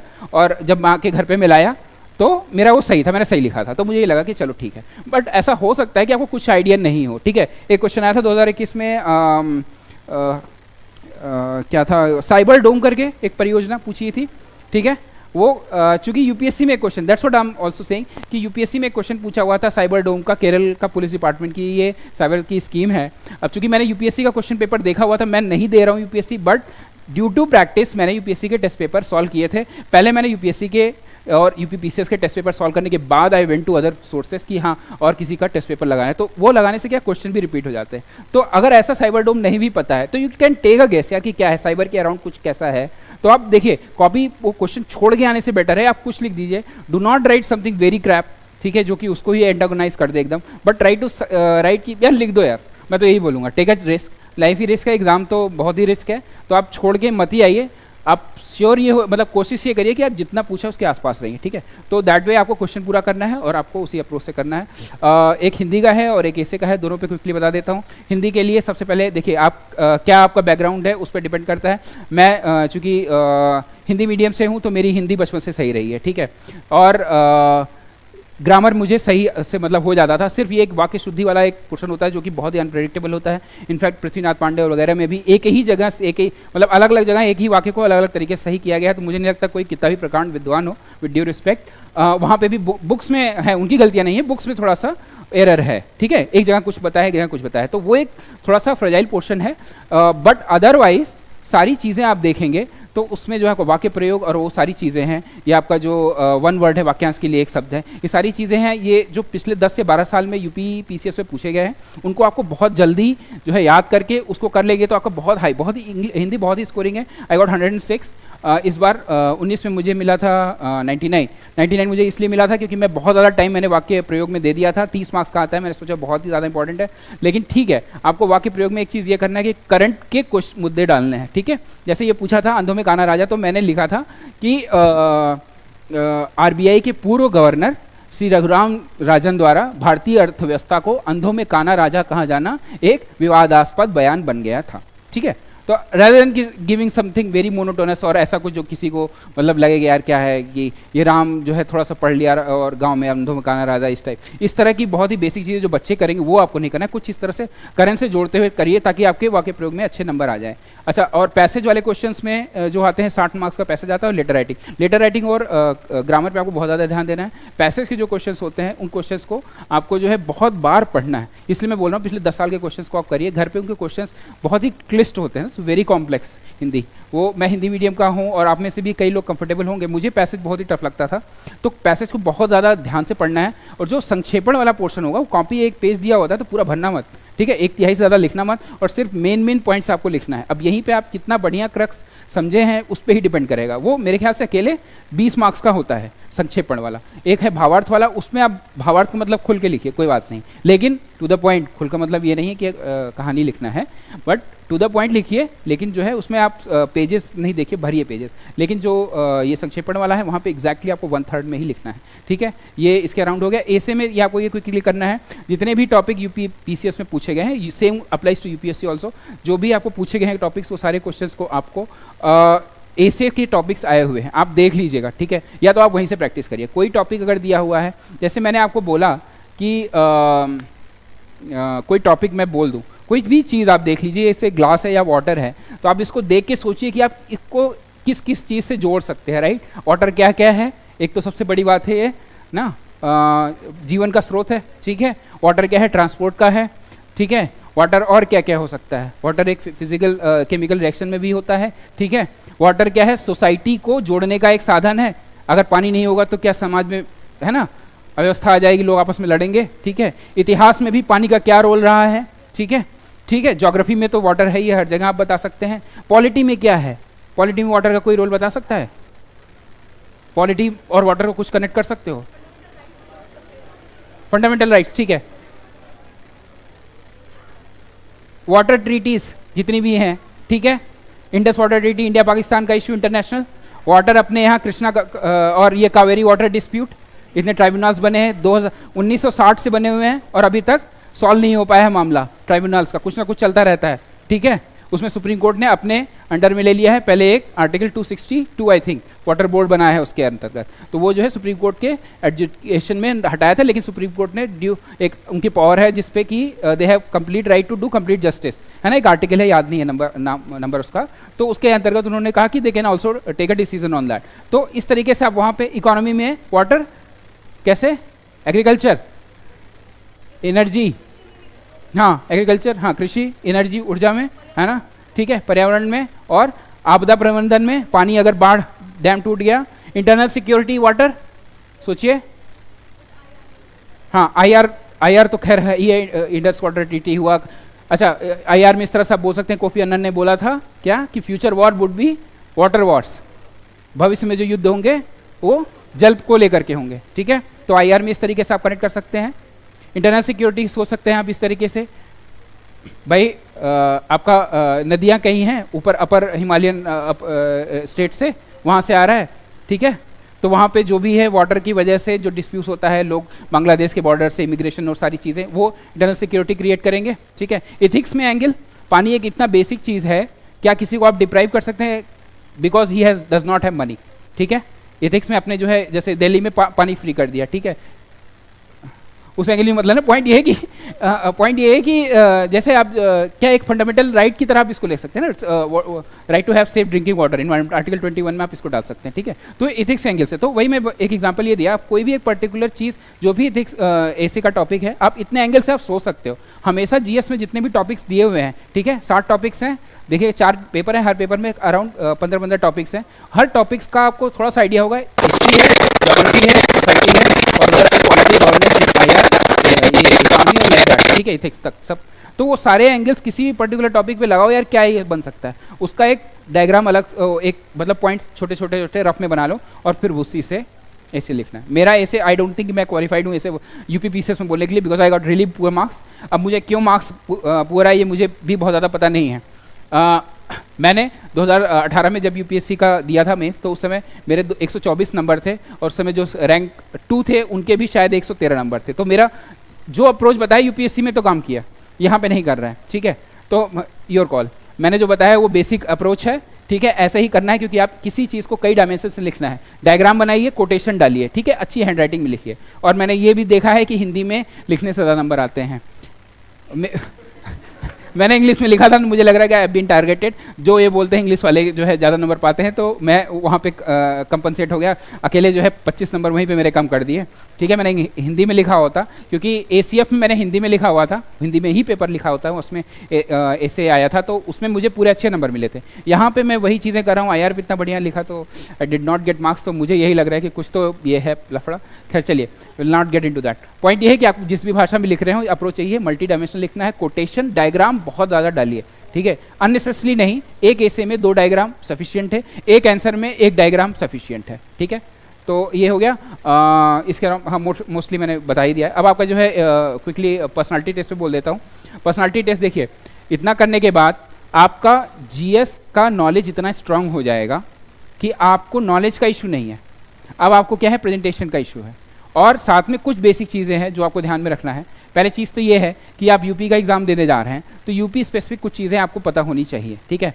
मैं यूपी पीसीएस के एग्ज़ाम में फैक्चुअल चीज़ें पूछेंगी, यूपीएससी में फैक्चुअल वहाँ पे भी आता है यार, फैक्ट्स पता नहीं क्या है, फैक्ट्स से मेरी कभी दोस्ती हो नहीं पाई, तो मेरी जो भी स्टेटमेंट्स होते हैं उसमें फैक्ट्स बार बार आता है। It's a painful point for me, आखिरी सेल आई थिंक। तो जो फैक्ट्स वाले पॉइंट्स होंगे वो आप हो सकता है ना बता पाएँ, बहुत ही पोलाइटली बोलिए सर नहीं पता है, ठीक है, गेस कर लें क्या सर, इस टाइप से बोलिए। अदरवाइज आपका जो अप्रोच होना चाहिए, जो आपने जीएस में मेंस में पढ़ा है, वही आपका आधार रहेगा, आपके आंसर वहीं से निकलेंगे। आप देखिएगा आधे घंटे में जब आपका इंटरव्यू होगा, आपका ब्रेन फ्रीज हो जाएगा, आपको कुछ नहीं पता चलेगा क्या हो रहा है। आपने जो पढ़ा हुआ है 1-2 साल में, जो दिमाग में आपने लक्ष्मीकांत रटी है, जो आपने मॉडर्न इंडियन हिस्ट्री स्पेक्ट्रम की पढ़ी है, वहीं से आंसर निकलेगा और कहीं से आ ही नहीं सकता है। आपने जो है 10 दिन पहले कुछ कहीं से वो कर लिया होगा, ठीक है, वो हेल्प करेगा, लेकिन पॉइंट यही है कि जो आपका बेस है, वो आप मतलब फंडामेंटल है आपकी नॉलेज का, वहीं से आंसर निकलेगा। करंट आपको 1 महीने का बस देख लेना है, और उसके अलावा जो है आपका लंबा हो रहा है, एनीवे ठीक है, लंबा हो रहा है विल्स नहीं, मैं मतलब यार फ्लो में बोले जा रहा हूँ। I really do not know कि आप लोग को मतलब कितना कंफर्टेबल है, और आप लोग बोर होना चाह रहे हैं, तो will cut it short. Point ये नहीं, भूख लग रही है, ठीक है। हाँ, तो बस वही है, मेरे ख्याल से इसके बाद पीटी में यही आपको करना है, आपका करंट का आपको देख लेना है, ठीक है। और जो है बस मोस्टली इसी के अराउंड रहेगा। आपका जो अपना बायोडाटा है उसके हिसाब से आप प्रिपरेशन कर सकते हैं, ठीक है। अपना जो बायोडाटा है उसके हिसाब से प्रिपरेशन करिए। ये नहीं होना चाहिए कि किसी और से, यार वो पेट्रोलियम इंजीनियरिंग का बंदा है, मैं बायोटेक का हूँ, अगर मैं उसके क्वेश्चंस पढ़ के जाऊँगा तो वो मेरे से थोड़ा नहीं पूछेगा। पर्सनालिटी टेस्ट आपका पर्टिकुलर बायोडाटा जो भी है, आपने कहाँ से ग्रेजुएशन किया है, क्या आपका ऑप्शनल है, वो उसके अराउंड आपका 70% प्रिपरेशन होना चाहिए। करंट उसके बाद है करंट, और वो बेसिक चीज़ है, यही आपका रहता है। पोलाइटली आंसर दीजिए, कभी भी कंट्रोवर्शियल टॉपिक जो है उसमें बैलेंस, गवर्नमेंट को कभी आप बुराई नहीं करेंगे, ठीक है। पूछा ये है कि किसी ने इन्फोर्समेंट डायरेक्टरेट सबको बंद कर रहा है, ये वो, तो आपको वही बोलना है जो गवर्नमेंट कर रही है, ठीक है। और उसका गवर्नमेंट कोई भी चीज़ करेगी विद लॉजिक करेगी, वो उसके पास एक अथॉरिटी अगर दी गई है तो वो they can not run in a random way, वो जो भी कर रहे हैं with power, because they have the authority and they are doing something which is as per the law. तो आपको वही बोलना है, गवर्नमेंट की आप बुराई नहीं करेंगे, टेक अ मिडिल पाथ, और मोस्टली यही रहेगा, ठीक है। बाकी आप क्वेश्चन अगर हम डिस्कस करना चाहें तो कर लेना, तो हाँ ठीक है। नहीं नहीं, ऑल डिपेंड्स कि मुझे कोई इशू नहीं है, ऑल डिपेंड्स आप लोग के पास कितना टाइम है। 5 मिनट ब्रेक, हाँ क्या पे बात कर लेते हैं ना इस पे। क्वेश्चन में बात करना जैसा आप बताओ। हाँ, मैं बताता रहूँगा, क्वेश्चन में बोलूँगा, उसी का जवाब आपको देना। चलिए चलिए भाई, very good afternoon to all of you. और चलिए, बहुत शुक्रिया, बहुत शुक्रिया। और देखिए कि जब भी कोई चीज़ का आयोजन होता है, किसी भी चीज़ का, तो अलग बात है कि आप कुछ चीज़ पूछते हैं, कुछ आपको अपनी तरफ से बताई जाती है, लेकिन इसका एक उद्देश्य होता है, कोई मोटिव होता है। आखिरकार एक सेमिनार का आयोजन 18 नवंबर को स्थापना दिवस के दिन हुआ था। उस दिन आपको बहुत सारे चयनित लोगों से बातचीत करने का अवसर मिला, लेकिन फिर भी हम लोग एग्ज़ाम के करीब सभी टीचर मिलकर के आपके साथ हेल्प कर रहे हैं। लगातार आपको रणनीति में केवल ये बता रहे ज़्यादातर क्या आपको नहीं करना है। लेकिन जो व्यक्ति सफल हो चुका है तो कम से कम वो इस पर फोकस करेंगे कि आपको करना क्या है। तो आदरणीय नीरज सर का भाई ये मन था कि आप लोग तो लगातार ये गाइड करते हैं किससे बचना है, लेकिन कम से कम हमारे बच्चों को ये तो पता चल पाए कि अंतिम 2 महीने में क्या करके नंबर 1 बना जा सकता है। ये इसका उद्देश्य है आज के सेमिनार का, क्योंकि प्रबंधन का खेल है। सिविल सेवा का पूरा एग्जाम जो है आपका, एक सीमा के बाद जो सीरियस और गंभीर बच्चे होते हैं, नॉलेज लेवल पर सब ठीक हो जाते हैं। प्रॉब्लम कहाँ आती है? मैनेजमेंट लेवल पर। ये मैनेजमेंट लेवल अपनी तैयारी के समय भी और खासकर एग्जामिनेशन हॉल में वो 2 घंटे का मैनेजमेंट कैसा रहेगा, ये बहुत मायने रखता है। अक्सर इस पर बातचीत नहीं होती, तो मैं अपनी तरफ से भी ये चाहूँगा कि अतुल जी इस पर डिस्कस करेंगे आपसे कि एग्जामिनेशन हॉल का जो 2 घंटे होते हैं, क्योंकि देखिए हॉकी का खिलाड़ी साल भर प्रैक्टिस करता है, क्रिकेट में भी बहुत अभ्यास नेट पर किया जाता है, लेकिन मायने ये रखता है कि ऑन द फील्ड आप कैसे करते हैं, और उसी समय सारा गेम होता है। तो हम ये चाहेंगे कि लास्ट में भी इस पर भी बातचीत होगी, लेकिन कुछ आपके सवाल आए हैं, क्योंकि अपनी तरफ से जो बहुत ज़रूरी है, जो आपको हर हाल में करना ही है और जो नहीं करना है वो हम लोगों ने बता दिया। क्या करना चाहिए वो सर ने बता दिया आपको, लेकिन उसके बाद भी ये सच्चाई है जिस पर कोई बात नहीं करता। हर बच्चों की बहुत छोटी छोटी जेन्युइन प्रॉब्लम होती है, और जिन प्रॉब्लम पे न कई बार चयनित बच्चे भी बात नहीं करते, टॉपर्स भी बात नहीं करते, और आप भी इसको कई बार हेजिटेट होकर के पूछ नहीं पाते। लेकिन खुशी की बात है कि आज जो आपके सवाल आए हैं मेरे पास, इन सवालों पे वो बात है जो वाकई में लोगों की समस्याएं होती हैं, लेकिन वो कोई कहता नहीं, बातचीत नहीं करता है। तो कुछ सामाजिक मुद्दे से जुड़ी हुई भी प्रॉब्लम है जो आपको तैयारी के समय आपकी तैयारी को बाधित करती हैं, उससे भी आदमी को निपटना होता है, टैकल करना होता है, तब एग्जामिनेशन में जाकर के आपको सफल होना होता है। तो आप कोशिश करेंगे अपनी तरफ से।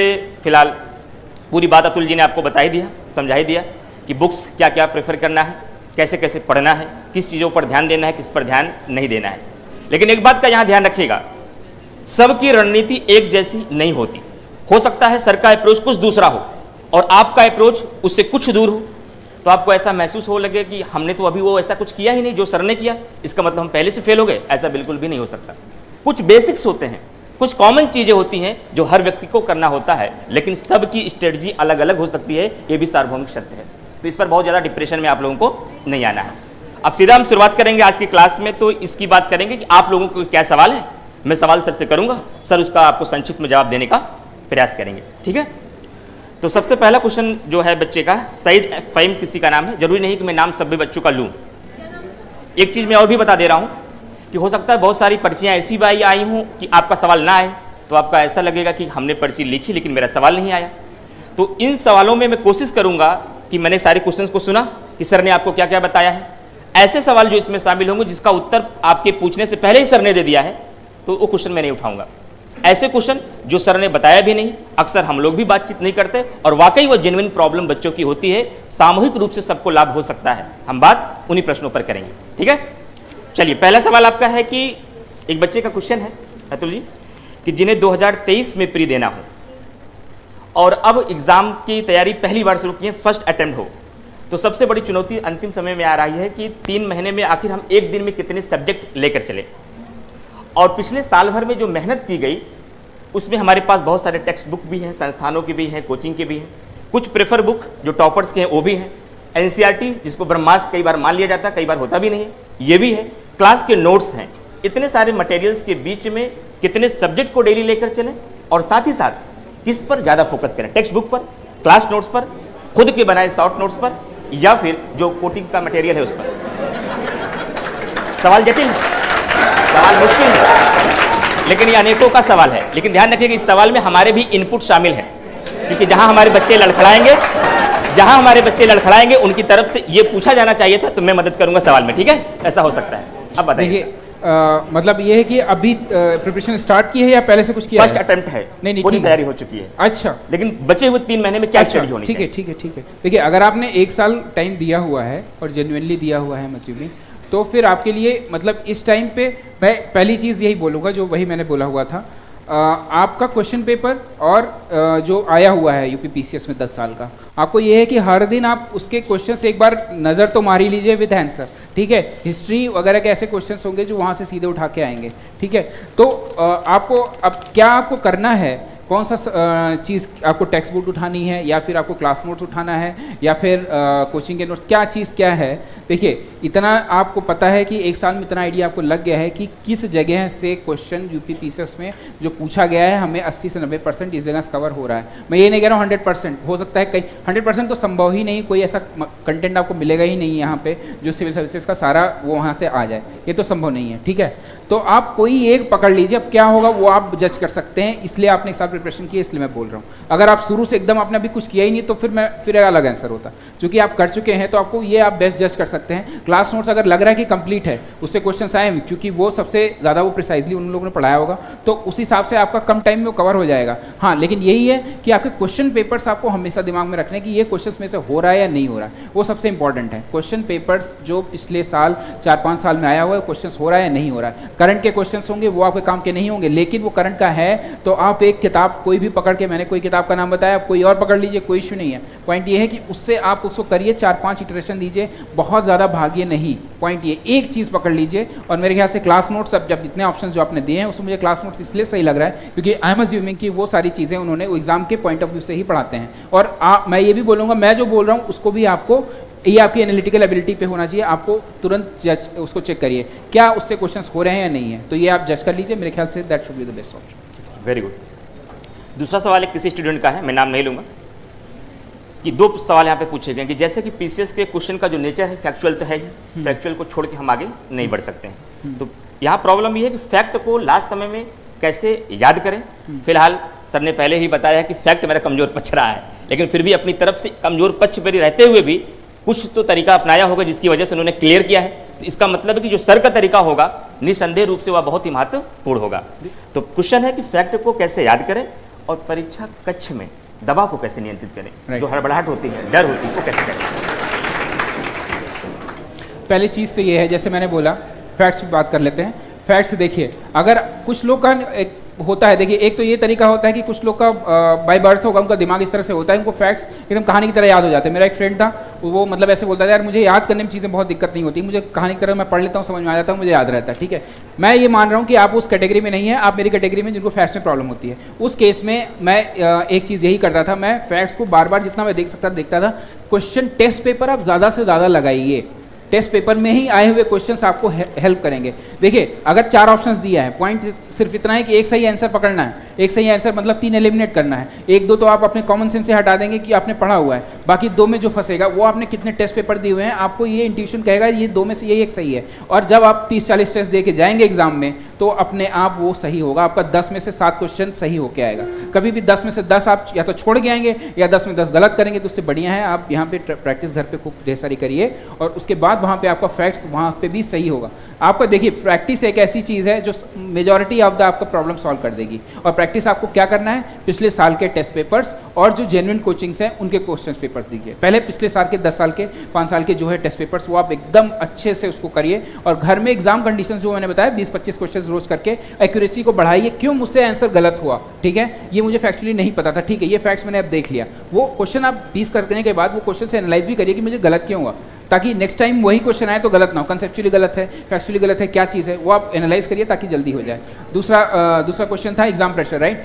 पहली चीज़ ये है, उसका भी सिंपल आंसर ये है, मैं भी ऐसे पहले पैनिक करता था, ठीक है। पैनिक करने की बात यहाँ पे होती है, मैं बता रहा हूँ, आप जाएंगे पैनिक होगा, आपका दिमाग काम नहीं करेगा वहाँ 2 घंटे में, और ये होगा और आप जानते हैं ऑटो पायलट मोड में जाएंगे, सबके साथ होता है। और जो जितना सिंसियर स्टूडेंट होगा वो उतना ही ऑटो पायलट मोड समझते हैं ना, कुछ पता नहीं है, बस हवाई जहाज उड़े जा रहा है, ठीक है, मतलब वो बस भगवान भरोसे। लेकिन आपको पता है क्या उस टाइम पे हेल्प आपको करता है, आपने जितनी प्रैक्टिस की हुई है, आप जाकर के वही वहाँ पे उतारेंगे। मैं बता रहा हूँ आपको क्या नहीं करना है। आपको कुछ अननेसेसरी ऐसी चीज़ नहीं करनी जो आपने घर में नहीं किया है। आप वहाँ पे आपने 100 में घर में बैठ कर टेस्ट लगाए, 100 में से आप 80 अटेम्प्ट करके आप 72 सही कर रहे हैं, आप उस टाइप के बंदे हैं। 67 करके आप 65 सही करने वाले बंदे हैं। एग्जाम में जाकर के आप 100 में से 95 ट्राई करने लगे बिकॉज यू हैव पैनिक, ठीक है, वो आपको नहीं करना है। मैं 100 में से 95 वाला हूँ, मैं जाकर के 60 में से 66 सही करने की कोशिश करूंगा, वो नहीं करना है। आपने यहाँ 3-4 महीने में पिछले और 1 साल में आपने जो अप्रोच आपकी रही आपको बदलना नहीं है। वो एक जो पैनिक करके जो मैंने, अच्छा एक यूपीएससी के इंटरव्यू में मेरा एक इशू ऐसा ही हुआ था कि मैं थोड़ा सा काम मतलब शांति में दिमाग में किसी से बात नहीं करने वाला आदमी, ठीक है, वो खासतौर से बहुत स्ट्रेस टाइम रहता है तो मैं I live with by my self, उस टाइम पे किसी से बात नहीं करना। मैं उसमें गलती क्या किया कि मतलब पता नहीं क्या हुआ, पैनिक हुआ कि मैं जाके मतलब जितने भी लोग थे सब बात करते, मैं बहुत ज़्यादा मतलब एकदम आउट ऑफ टर्न जाकर के सबसे बात करने लगा, पता नहीं क्या जो भी था। तो वो उससे अच्छा उसमें से किसी ने मेरे को गलत फंडा दे दिया। उसने बोला कि तुमको जो आए एग्जैक्टली वही बताना और नहीं तो बिल्कुल कह देना कि नहीं पता है, ठीक है। अब ये अप्रोच है तो सही लेकिन पूरी तरह से सही नहीं है। मैंने ट्राई भी बिल्कुल ट्राई नहीं किया। जरा सा उन्होंने एक कुछ पूछा था कि एक जो है उड़ीसा में या कहीं पे एक माइनिंग का इश्यू चल रहा है, फॉर आईएफएस इंटरव्यू की बात बता रहा हूँ, तो वो मैंने कहा कि सर मुझे पता ही नहीं, जबकि मुझे पता था वो जगह कुछ और थी, बस मैं हल्का सा सुना कि ये मुझे नहीं पता, मेरे साफ आई सेड पास सर, नहीं पता मुझे, ठीक है। तो आप जो एक एज अ पर्सन आपको पता है आप कैसे व्यक्ति हैं, आप उससे अलग जाकर के एग्जाम में मत करिए, यही बेस्ट तरीका मेरे ख्याल से रहेगा। वहाँ पे जो भी आपने प्रैक्टिस किया हुआ है, जो आप एज अ पर्सन है आप वही करिए, वहाँ पे अलग कुछ नहीं करना है, दिमाग वैसे भी ऑटो पायलट मोड में ही रहेगा। आपकी प्रैक्टिस आपको वहीं पे दिखेगी जब आपने जितना मतलब जो है जितना आप नेचुरल जो आप रहते हैं वही करिए, अलग जाकर के कुछ मत करिए बस। Very good. दूसरी बात, इसी क्वेश्चन में एक पॉइंट ये भी छिपा हुआ है अब्दुल जी कि जैसे ये बच्चे 2 घंटे में क्वेश्चन करते हैं, फर्स्ट टाइम में जब आगे बढ़ते हुए जा रहे हैं, अच्छा तो ठीक है, ठीक है, टफ क्वेश्चन आया सर्कल करके आगे बढ़ जाए कि फोकस करें कि उसमें दिमाग और लगाया जाए। चलिए ठीक, फर्स्ट अटेम्प्ट में कौन से क्वेश्चन को करते हुए आगे बढ़े? ये भी बहुत सब्जेक्टिव है। मैं दूसरे तरीके से बच्चों का सवाल नहीं, ये मेरा सवाल बच्चों की तरफ से। सही सही सही। देखिए पहली चीज़ तो ये है कि मैं ऐसे करता था, देखिए क्वेश्चंस अगर मुझे लगाने हैं, ये आप पे पूरा तरह से डिपेंड करता है कि आप पॉलिटी के क्वेश्चन ढूंढते चले जा रहे हैं, ज्योग्राफी पढ़ते हैं या एक लाइन से लगाते चले जा रहे हैं। मैं दूसरे से मैं जो करता था मैं वो बता दे रहा हूँ, फिर आप अपने हिसाब से समझ लीजिए। मेरा ये है मुझे पूरे अटेम्प्ट करना है, पूरे का मतलब 90 वो है, तो उस वाले हिसाब से मेरी स्ट्रैटेजी रहेगी, ठीक है, वो मैं बता रहा हूँ। तो उसमें यह है कि मैं फिर चाहे इधर से पीछे से आगे से कहीं से भी स्टार्ट करूँ, करना मुझे है क्वेश्चन, लेकिन मैं ऐसे नहीं करता था कि जो क्वेश्चन पहले राउंड में मैं गया, ठीक है, और मुझे नहीं भी आता तो मैं उसको टिक कर दिया ऑप्शन में, और क्या करता था कि जो है आया और फिर सीधे गोला भर दिया। नहीं, मुझे अगर डाउट है तो मैं उस पर ऐसे गोला या क्वेश्चन मार्क बना देता था उस वाले क्वेश्चन पे, और सबसे ऊपर क्वेश्चन के यहाँ पे ऐसे, जैसे ये पेज है ना, तो यहाँ पे ऊपर एक थोड़ा सा जगह बचा होता है, क्वेश्चन नंबर 11 मुझे डाउट में है तो मैं यहाँ पे ऐसे 11 लिख देता था कि 11 इज समथिंग, क्योंकि जब आप लास्ट में पलटेंगे ना तो ऊपर देखेंगे 11वां क्वेश्चन मेरा छूटा हुआ है, तो मैं सीधे वहीं पे जाऊंगा, ये ढूंढूंगा नहीं कि कहाँ मैंने टिक लगाया कहाँ नहीं टिक लगाया है, वहाँ पे मैंने टाइम खराब किया हुआ है, ठीक है। तो वो आप देखिए ऐसे करके पहले 8 क्वेश्चन मान लिए पहले पेज में है, तो आपने मान लिया 5 कर लिए, तो ये 3 क्वेश्चन यहाँ पे पहले पेज में लिख गए जो मुझे नहीं आते हैं, ठीक है, बाकी 5 क्वेश्चन मुझे अच्छे से बताएं तो वो ठीक है। तो जब मैं ऐसे इस तरह से एक राउंड आप निकाल दीजिए, ठीक है, उसके बाद भर लीजिए, 1 घंटे के अराउंड आप भर लीजिएगा जितना भी आपका आप हुआ है, ठीक है, 2 घंटे का टाइम होता है। उसके बाद जो बचे हुए क्वेश्चन है आप उस पर जाइए, फिर उन 3 में से हो सकता है एक ही हो पाए परफेक्टली, तो आप फिर दूसरा राउंड लीजिए, फिर तीसरे राउंड आइए, फिर उसके बाद भी कुछ भी बच जाता है, ठीक है, तो फिर उसके बाद जो है आप उसको छोड़ दीजिए पूरा ही कि आपको एकदम लग रहा है कि कोई आइडिया नहीं है, ठीक है, ये इस तरह से करिए। बिल्कुल सही, यही करना भी आपको, अतुल सर ने एकदम सही बताया आपको, टिक मार के आगे नहीं बढ़ना है, क्योंकि टिक मारेंगे जब बुकलेट आप पीछे की तरफ पलटते हुए जाएंगे तो आपको मिलेगा नहीं क्वेश्चन, क्योंकि उसमें टाइम का भी स्ट्रेस थोड़ा सा रहता है। सर्कल करेंगे तो आपको सीधा नजर उस क्वेश्चन पर जाएगी, तब वहीं ऊपर लिख लीजिए, ऊपर आप लिख लीजिए कि ये क्वेश्चन मुझे नहीं आता है और फिर I will give it second shot. Very good, बहुत अच्छा, उस हिसाब से आप करिए। एक बच्चे का सवाल है कि जो अब 2 महीने 3 महीने हमारे पास सेब्स बचे हुए हैं, जी जी, और पानी पी लीजिए आप। नहीं आप बोलिए। हाँ, अपने आप को कैसे इसमें पेशेंस बना रहे हैं? बार बार पेशेंस टूटता है, धैर्य नहीं बना पाते हैं कि लगता है कि स्किप कर दिया जाए, अगली बार देखते हैं, जब भी तैयारी है फिर भी ऐसा लग रहा है कि छोड़ दिया जाए, और कैसे अपने आप को मोटिवेट करें लास्ट टाइम पे? मोटिवेट तो यार क्या बताएं, मोटिवेट कैसे मोटिवेट ये जटिल सा सवाल थोड़ा सा एक है आपके लिए। मोटिवेट अब नहीं करोगे, अब नहीं खुद से ही होंगे आप, नहीं पढ़ोगे तो क्या होगा? कई सारे बच्चों को एक साथ ही सवाल है आप, नहीं पढ़ोगे तो क्या होगा पता है आपको? अच्छा, मोटिवेशन का एक एंगल ये भी है कि मैं बता दूं, बहुत डरा दूं आपको कि क्या आपका होगा कैरियर, ठीक है, तो फिर आप पता चला बहुत ही घबरा जाए। पहली चीज़ तो ये है कि प्रेशर वाला सीन में यही देखिए, ये एक बात एकदम सही है, जरूरत पड़ेगी तो आप हाँ, एक तो चीज़ ये आपका बहुत इंपॉर्टेंट पॉइंट ये है कि अगर आपको ये लग रहा है कि 2 महीने में या 3 महीने में जो ये मैंने भी मतलब मेरे साथ भी यही होता था। तो यहीं पे मैं भी बोलूँगा जिसकी प्रैक्टिस, देखिए आपने लास्ट में जाकर के 15-20 दिन या 1 महीने का जो टाइम होता है वहाँ पे दिमाग कितना काम है उतना काम करता है, काम मतलब बहुत ही कितना कंपोज्ड है, और बाकी जो आपने पढ़ा हुआ है वो आपका एक इनबिल्ट चीज़ है, वही काम आता है ले दे करके, उसको ऑर्गेनाइज करना होता है। प्रैक्टिस आप करते रहिए, सिर्फ जो बेसिक चीज़ है उस पर चिपक के रहिए।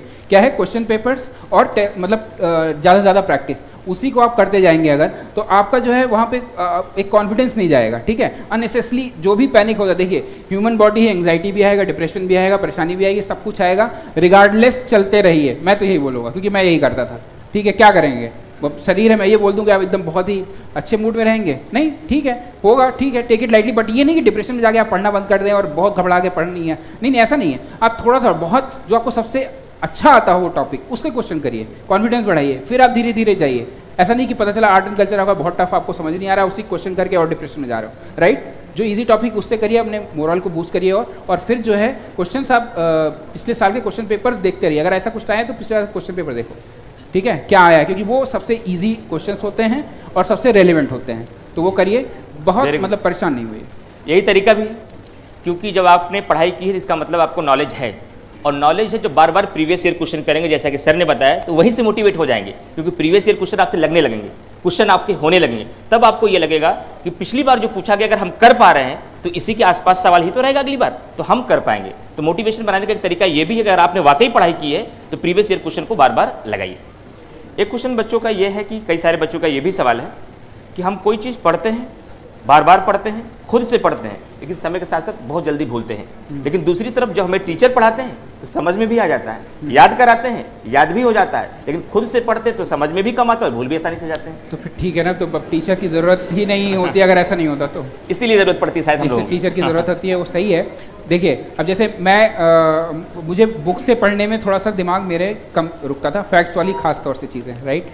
तो वीडियोस आप देखता था, तो वो क्या है कि काफ़ी अच्छे फ़नी तरीके से पढ़ाते भी हैं, और इसी तरह से I am pretty sure Imran sir और ये मतलब इतना बढ़िया ये लोग भी पढ़ाते हैं। तो इसी हिसाब से वो क्या है ना कि यार ह्यूमन साइकोलॉजी ऐसी होती है, मेरे साथ तो ऐसा ही होता था कि आप कभी भी वीडियोज़ या सुनेंगे क्लास में तो वो ग्रैस्प ज़्यादा दिमाग में रहेगा, और वही जब आपको 2 ऑप्शंस में एलिमिनेट करना होगा तो वो कुछ बैक ऑफ द माइंड चल रहा होगा ना, क्यों, कहीं आपने क्लास में सुना होगा, कहीं आपने वीडियोज़ में सुना होगा, तो वो डेफिनेटली एक साइकोलॉजिकल है यार, पढ़ने के दिमाग में देख करके। देखो ह्यूमन माइंड कैसे काम करता है रफली, तो यही है कि इमेज और सुनी हुई चीज़ें, वो टेक्स्ट की पढ़ी हुई से तो यार हमेशा ही बेटर वो रहेगा। तो आपको अगर उसमें है और आपके पास चूँकि since you are studying here आपके पास रिसोर्सेज हैं, तो आप उसको यूज़ करते हुए आप उस हिसाब से अगर करेंगे तो आपको जो है दिमाग में अगर बैठ रहा है तो इसमें मतलब बढ़िया ही है। तो फिर आई थिंक और एक क्वेश्चन लास्ट में टेस्ट सीरीज को लेकर के कि क्या सभी बच्चों को जब लास्ट समय पे टेस्ट सीरीज ज्वाइन करना ही चाहिए, टेस्ट सीरीज देना चाहिए, और देना चाहिए तो कब से टेस्ट सीरीज लगाना स्टार्ट कर दिया जाए? टेस्ट के लिए देखिए टेस्ट सीरीज तो आप ज्वाइन बिल्कुल कर लीजिए, कोई भी मतलब देखिए टेस्ट आपको करना है, टेस्ट सीरीज ज्वाइन करना ही, ये बहुत ही सब्जेक्टिव है, आप देख लीजिए, लेकिन हाँ कर लेंगे तो अच्छा है। पहली चीज़ ये है कि टेस्ट आपको हमेशा लगाने हैं जब आपने 2-3 इटरेशन कर लिया है, जैसे आप मैम का था तो उन्होंने कहा कि 1 साल प्रिपरेशन चल रही है, अब 3 महीने बचे हैं, तो उन्होंने इतना पढ़ लिया हुआ है तो आपको टेस्ट तो 1 महीने पहले से ही स्टार्ट कर देना चाहिए, और नहीं अगर किया हुआ है तो अभी आप करिए, रोज़ के 15-20 टेस्ट 25 टेस्ट क्वेश्चंस लगाइए, और उसके बाद जैसे एग्ज़ाम जैसे 15-20 दिन बचे तो आप 50 क्वेश्चन 60, 70, 80 ऐसे करते हुए जब एग्ज़ाम के 10 दिन बचे या 15 दिन बचे तो उधर पूरा टेस्ट 1 दिन लगा लीजिए, ठीक है।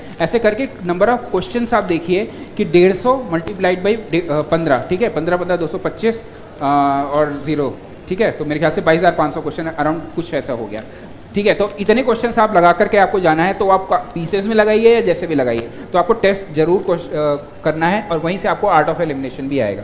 वो आपका डर है ना एग्जाम में क्या है, वो डर भी यही टेस्ट देने से ही जाएगा।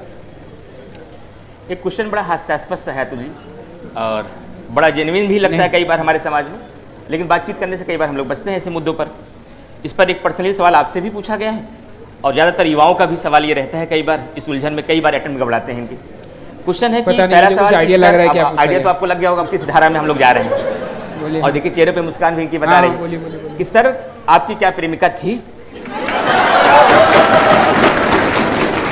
ये तो सवाल सर से पर्सनली है। फिर बहुत सारे लोगों को प्रेमिका शायद है, ऐसा इसलिए सवाल यहाँ पर है कि अगर थी तो आप कैसे पढ़ाई के साथ साथ उनको संभालते थे, क्योंकि मेरे लिए एक बड़ी समस्या आ रही है, नाम नहीं लूंगा मैं, क्योंकि मेरे लिए एक बहुत समस्या आ रही है कि एक तरफ हमारा प्रेम है, एक तरफ हमारा कैरियर है।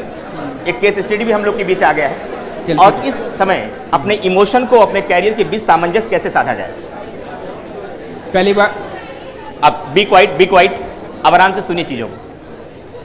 पहली चीज़ तो ये है कि देखो IIT में sex ratio is very poor. मेरे बैच में 700 में 30 लड़कियां थी, ठीक है। तो बाकी स्टोरी आपको पता है, मैं मेडिकल प्रोफेशन का नहीं हूँ, ना ही अदर, वहाँ पे लड़कियां होती ही नहीं थी, ठीक है। तो प्रेमिका और वो सारा इशू तो खैर छोड़िए। हाँ, ये अलग बात है कि जब मैं प्रिपरेशन कर रहा था तो व्हेन आई स्टार्टेड प्रिपेयरिंग, उसके पहले ही आई गॉट मैरिड। तो मेरी वाइफ थी, अब वही प्रेमिका जो भी है सब वही है, ठीक है। तो वेरी गुड, बहुत अच्छा, वेरी गुड। शादी पहले हुई, जॉब किया, उसके बाद फिर जॉब छोड़ा, फिर सारी प्रिपरेशन चली। तो मेरा आपका आंसर मैं आपको कर दूंगा क्योंकि मैं ऑलमोस्ट क्वालिफाइड हूँ, ठीक है, इसको बताने के लिए। पहली चीज़ तो ये है कि इशू आएगा, ठीक है, वो वाइफ है या फिर आपकी गर्लफ्रेंड है, जो भी है, तो वो इशू आएगा, वो आपको मैनेज करना है, कोई ऑप्शन इसमें नहीं है। आपको कैसे मैनेज करना है वो आपके ऊपर है। अगर वो आपका देखिए, अब वाइफ है तो भाई अब उनको तो सपोर्ट उनका मिलना ही है।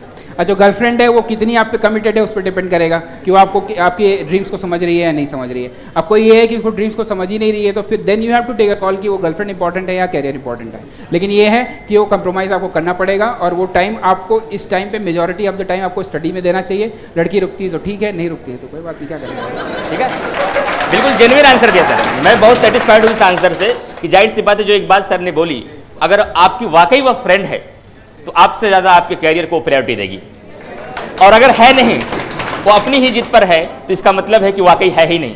तो यहीं पर आप पहले अंतर ढूंढिए, है कि नहीं है, और है तो ये समस्या नहीं आएगी, सीधा सा जवाब है, ठीक है। चलिए, एक अगला क्वेश्चन है कि अंतिम समय में हम लोग PCS की तैयारी करते हुए, कि जब अभी 3 महीने हमारे पास समय है, हम पढ़ते हुए कोई एक शॉर्ट नोट्स बना ले, ताकि अंतिम 10 दिनों में मन करता है कि हर सब्जेक्ट पढ़ लिया जाए, हिस्ट्री भी, ज्योग्राफी भी, पॉलिटी भी। कैसा ऐसा नोट्स तैयार करें सेल्फ से हम, ताकि अंतिम 1 सप्ताह में पूरे सब्जेक्ट का रिवीजन कर पाएँ? राइट। पहली चीज़ तो ये है कि ये प्रिपरेशन का जो रिवीजन है एक बहुत इंपॉर्टेंट पोर्शन है, ठीक है। रिवीजन कैसे करें, ये स्ट्रैटेजी लास्ट मोमेंट पे मतलब सही नहीं रहेगा बताना, लेकिन मैं आपको बता रहा हूँ कि क्या सही अप्रोच होनी चाहिए। अगर लक्ष्मीकांत पढ़ रहे हैं तो या तो आप नोट्स बना लीजिए, नोट्स बहुत मतलब बनाने की ज़रूरत नहीं है उसमें। मैं क्या करता था, जो इंपॉर्टेंट चीज़ें थी वही, मतलब फॉर दिस दैट, ये सारी चीज़ें भी नहीं, बस कीवर्ड्स के अराउंड मैं अंडरलाइन कर लेता था, और मैं लास्ट में उन्हीं अंडरलाइन लाइंस को ही पढ़ता था, ठीक है। उसी तरीके से शॉर्ट नोट्स अगर आपको बनाना है, देखिए प्रीलिम्स के लिए एक तो ये घटना चक्र जो पूर्वावलोकन वाला है, तो वो एक तरह से खुद ही रिवीजन है। आप देखिए पूर्वावलोकन का मतलब ही वो रिवीजन है, ठीक है। तो आप उसमें देखेंगे प्रीवियस ईयर में जो भी क्वेश्चंस आए हुए हैं, ठीक है, वो क्वेश्चंस ही उन्होंने पूछे हुए हैं, और उन्होंने 90% सिलेबस कवर कर दिया है। तो मैं तो उससे रिवाइज करता था, ठीक है। बाकी आपने अगर जो पढ़ा हुआ है वहाँ पे जो कीवर्ड्स आपने हाईलाइट किए होंगे, आर्टिकल्स है या फिर कोई की कंसेप्ट है, राइट, ठीक है। तो वो उसके अराउंड आपको रहना है। जो भी चीज़ें हाईलाइट करिए या क्विकली नोट्स बना लीजिए। नोट्स बनाने वाला काम अब मुझे लगता है कि शायद थोड़ा सा लेट हो गया है, लेकिन हाँ ये ज़रूर है कि 2-3 महीने में आपने अगर हाईलाइट किया हुआ है तो आप उसको पढ़िए। लेकिन यार 2-3 महीने भी मोर देन सफिशिएंट होते हैं, ठीक है। अगर आपने जैसे आप पहले जो क्वेश्चन पेपर्स आप वही बार बार वहीं पे जा रही है हमारी सुई, इसलिए क्योंकि वही सबसे की है। जब आप उसको क्वेश्चन किए होंगे ना, तो आपको वो चीज़ें इतने उसके अराउंड ही रहेगा कि जब आप पूरा भी नोट्स पढ़ने जाएंगे तो यार पता है ये वाली चीज़ तो एग्जाम में पूछी गई है, राइट। तो आप उसी के अराउंड आप थोड़ा सा ज़्यादा घूमेंगे, बाकी चीज़ें स्किप करते हुए बढ़ेंगे। पूरा आप थोड़ा सा फास्ट पढ़ने की स्पीड भी रखिए, और हाईलाइट करके अगर आप जो भी है नोट्स अगर आपने बनाए हैं अगर तो बहुत ही अच्छा है, आप उससे बनाइए। लेकिन अब यही है कि वो नोट्स से क्वेश्चंस आए हुए हैं कि नहीं, आपने नोट्स कितना बनाए, वो नोट्स मेकिंग भी एक आर्ट है, ठीक है। करंट अफेयर को लेकर एक सवाल है कि करंट अफेयर की तैयारी हम केवल प्री की करें, कि करंट अफेयर को पढ़ते समय प्री के पॉइंट को जब हम पढ़ें मेंस भी साथ लेकर चलें? नहीं, अभी प्रीलिम्स के लिए आपको करंट अफेयर्स वही देखना है ना। आप मेंस का क्यों सोच रहे हैं? मेंस के बारे में अभी नहीं सोचना है, ठीक है। मेंस के बारे में सोचना है मतलब करंट के पॉइंट ऑफ व्यू से बहुत परेशानी हुई है। पहली बात तो मैंने आपको बोला, जो भी आपका जीएस में मेंस का सिलेबस है उसके अराउंड आपके कंटेंट का एक जो है शॉर्ट नोट्स आपके पास होना चाहिए। नहीं है तो मैंने जैसे जीएस का पूरा जीएस का जो 6 वॉल्यूम में आता है उसमें उन्होंने सिलेबस वाइज सारे पॉइंट्स दिए हुए हैं, ठीक है। तो वही मैंने कहा कि वो आप पहले से आप उसको रखिए, तो आपको वो जो क्या है एक तरह से आपका फाउंडेशन है। करंट जो यूपी पीसीएस में बहुत डोमिनेट नहीं करता है, और मैं ऑनेस्टली बताऊं यूपी पीसीएस में भी करंट जितना मतलब उसे किया जाता है ना कि फ्लोट किया जाता है कि इतना ज़्यादा डोमिनेट करता है कि लोग अपना 80% टाइम करंट में देते हैं। That is very poor strategy. Current एक ऐसी चीज़ है, वही चीज़ है ना कि जो वोलेटाइल है आप उससे परेशान है, जो आपका स्टैटिक है उसको आप 10 बार 20 बार पढ़ करके अच्छा कंटेंट आप नहीं बना रहे हैं। तो जो भी आपकी स्टैंडर्ड बुक्स हैं या मैंने विजन का वैल्यू एडेड मटीरियल है या फिर आपने जहाँ पे भी कोचिंग की हुई है वहाँ पे आपको जो मेंस का कंटेंट दिया हुआ है आप उसके अराउंड रहिए। तो अभी आपको प्रीलिम्स के कंटेंट पे फोकस करना है जहाँ पे फैक्ट्स आते हैं, और मतलब वही है, मैंने घटनासार के पूरा लोगों घटनासार का जो छोटी सी बुक आती है मैंने उससे पढ़ा था। आप कोई ये किताब पढ़ लीजिए, उसको 4-5 इटरेशन दीजिए ताकि सारी चीज़ें आपके फैक्ट्स दिमाग में रहें, ठीक है, प्लस टेस्ट पेपर करते रहिए। और एक अंतिम सवाल है समीर वर्मा जी का कि ऐसा क्या किया जाए 3 चीज़ें जो सिलेक्शन होने के लिए बहुत अनिवार्य हो, और सिलेक्शन ना ही होता उससे क्या, किससे बचना है हमको? राइट, पहली चीज़ तो ये है कि आइसोलेशन में नहीं रहना है, ठीक है। आइसोलेशन में नहीं रहना है मतलब एकदम अलग थलग अलग, जैसे मैं जो है बहुत ही आइसोलेट होकर पढ़ाई करता था, क्योंकि कुछ लोग होता है कि दिमाग बहुत डिस्टर्ब हो जाता है, 10 लोगों से नहीं मिलना है, और ये डिस्टर्बेंस भी क्रिएट करता है। आइसोलेशन नहीं होने का मतलब ये नहीं है कि यहाँ सिविल लाइन्स में जाइए और रोज समझ रहे हैं ना, वो सब भी नहीं करना है। पॉइंट ये है कि आपको लोगों से टच में रहना है, क्या रियलिटी है, क्या हो रहा है वो आपको पता होना चाहिए। टेलीग्राम वगैरह पे ग्रुप होता है लेकिन वहाँ पे भी सब बकर ही चलती है, आपको भी पता है। तो जो एक लिमिटेड क्वेश्चंस आपको कहीं कुछ डाउट आया, ठीक है, आप वहाँ पे उससे डिस्कस कर सकें, क्या चीज़ें चल रही उतना आपको करना है, ठीक है। जो सबसे इम्पॉर्टेंट ये है उसमें करंट आपका क्वेश्चन पेपर सिलेबस, ये आपको एकदम उसके अलावा आसपास कहीं जाना नहीं है, एक ही सोर्स पकड़ना है, ये दूसरी चीज़ है। और इसके अलावा जो है नंबर ऑफ रिविजन्स आप जितना ज़्यादा कर सकें, टेस्ट पेपर्स और जितनी प्रैक्टिस कर सकें, ये 3-4 चीज़ें मेरे ख्याल से रहेंगी। चलिए, एक अंतिम सवाल है कि IAS PCS दोनों प्रकार की परीक्षाओं में अक्सर हमसे कई बार कहा जाता है कि चीज़ों को रटिए मत, क्या बगैर रटे हम आगे बढ़ पाएंगे? क्योंकि बहुत सारी चीज़ें ऐसी तो बगैर रटे पूरे ही नहीं हो पाती हैं। राइट, पहली चीज़ तो ये है कि एक मिथ्या है कि रटना नहीं है, बहुत ही सीधी सी बात मैं बता दूं आपको, लेकिन ये है कि रटने की डिग्री क्या है, ठीक है, रटने की डिग्री क्या है, क्या 395 आर्टिकल जो हैं, ठीक है, पुराने वाले के हिसाब से भी तो खैर सब आर्टिकल्स आ गए हैं, तो जो भी 424, क्या सारे आर्टिकल अपने को पूरे 448 आर्टिकल याद होने चाहिए? नहीं, लेकिन क्या अपने को की, देखिए एक ऐसे होता है ना कि एक खिचड़ी है थाली में, ठीक है, गरम गरम परोसी गई है, तो आप बीच में खाइएगा तो जल जाइएगा, किनारे किनारे से खाएंगे।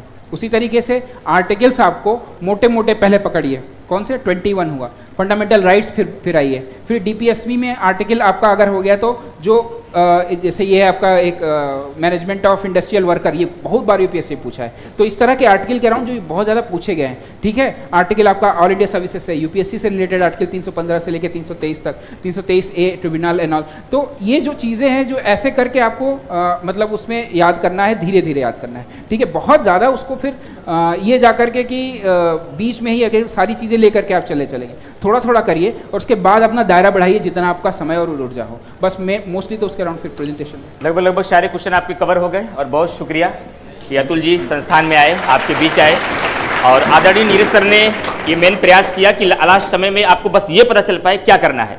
तो आज के सेमिनार से ये सीखिएगा कि अब करना क्या है, बाकी हम लोग तो हैं ही, क्या नहीं करना वो लगातार आपको बताते रहेंगे।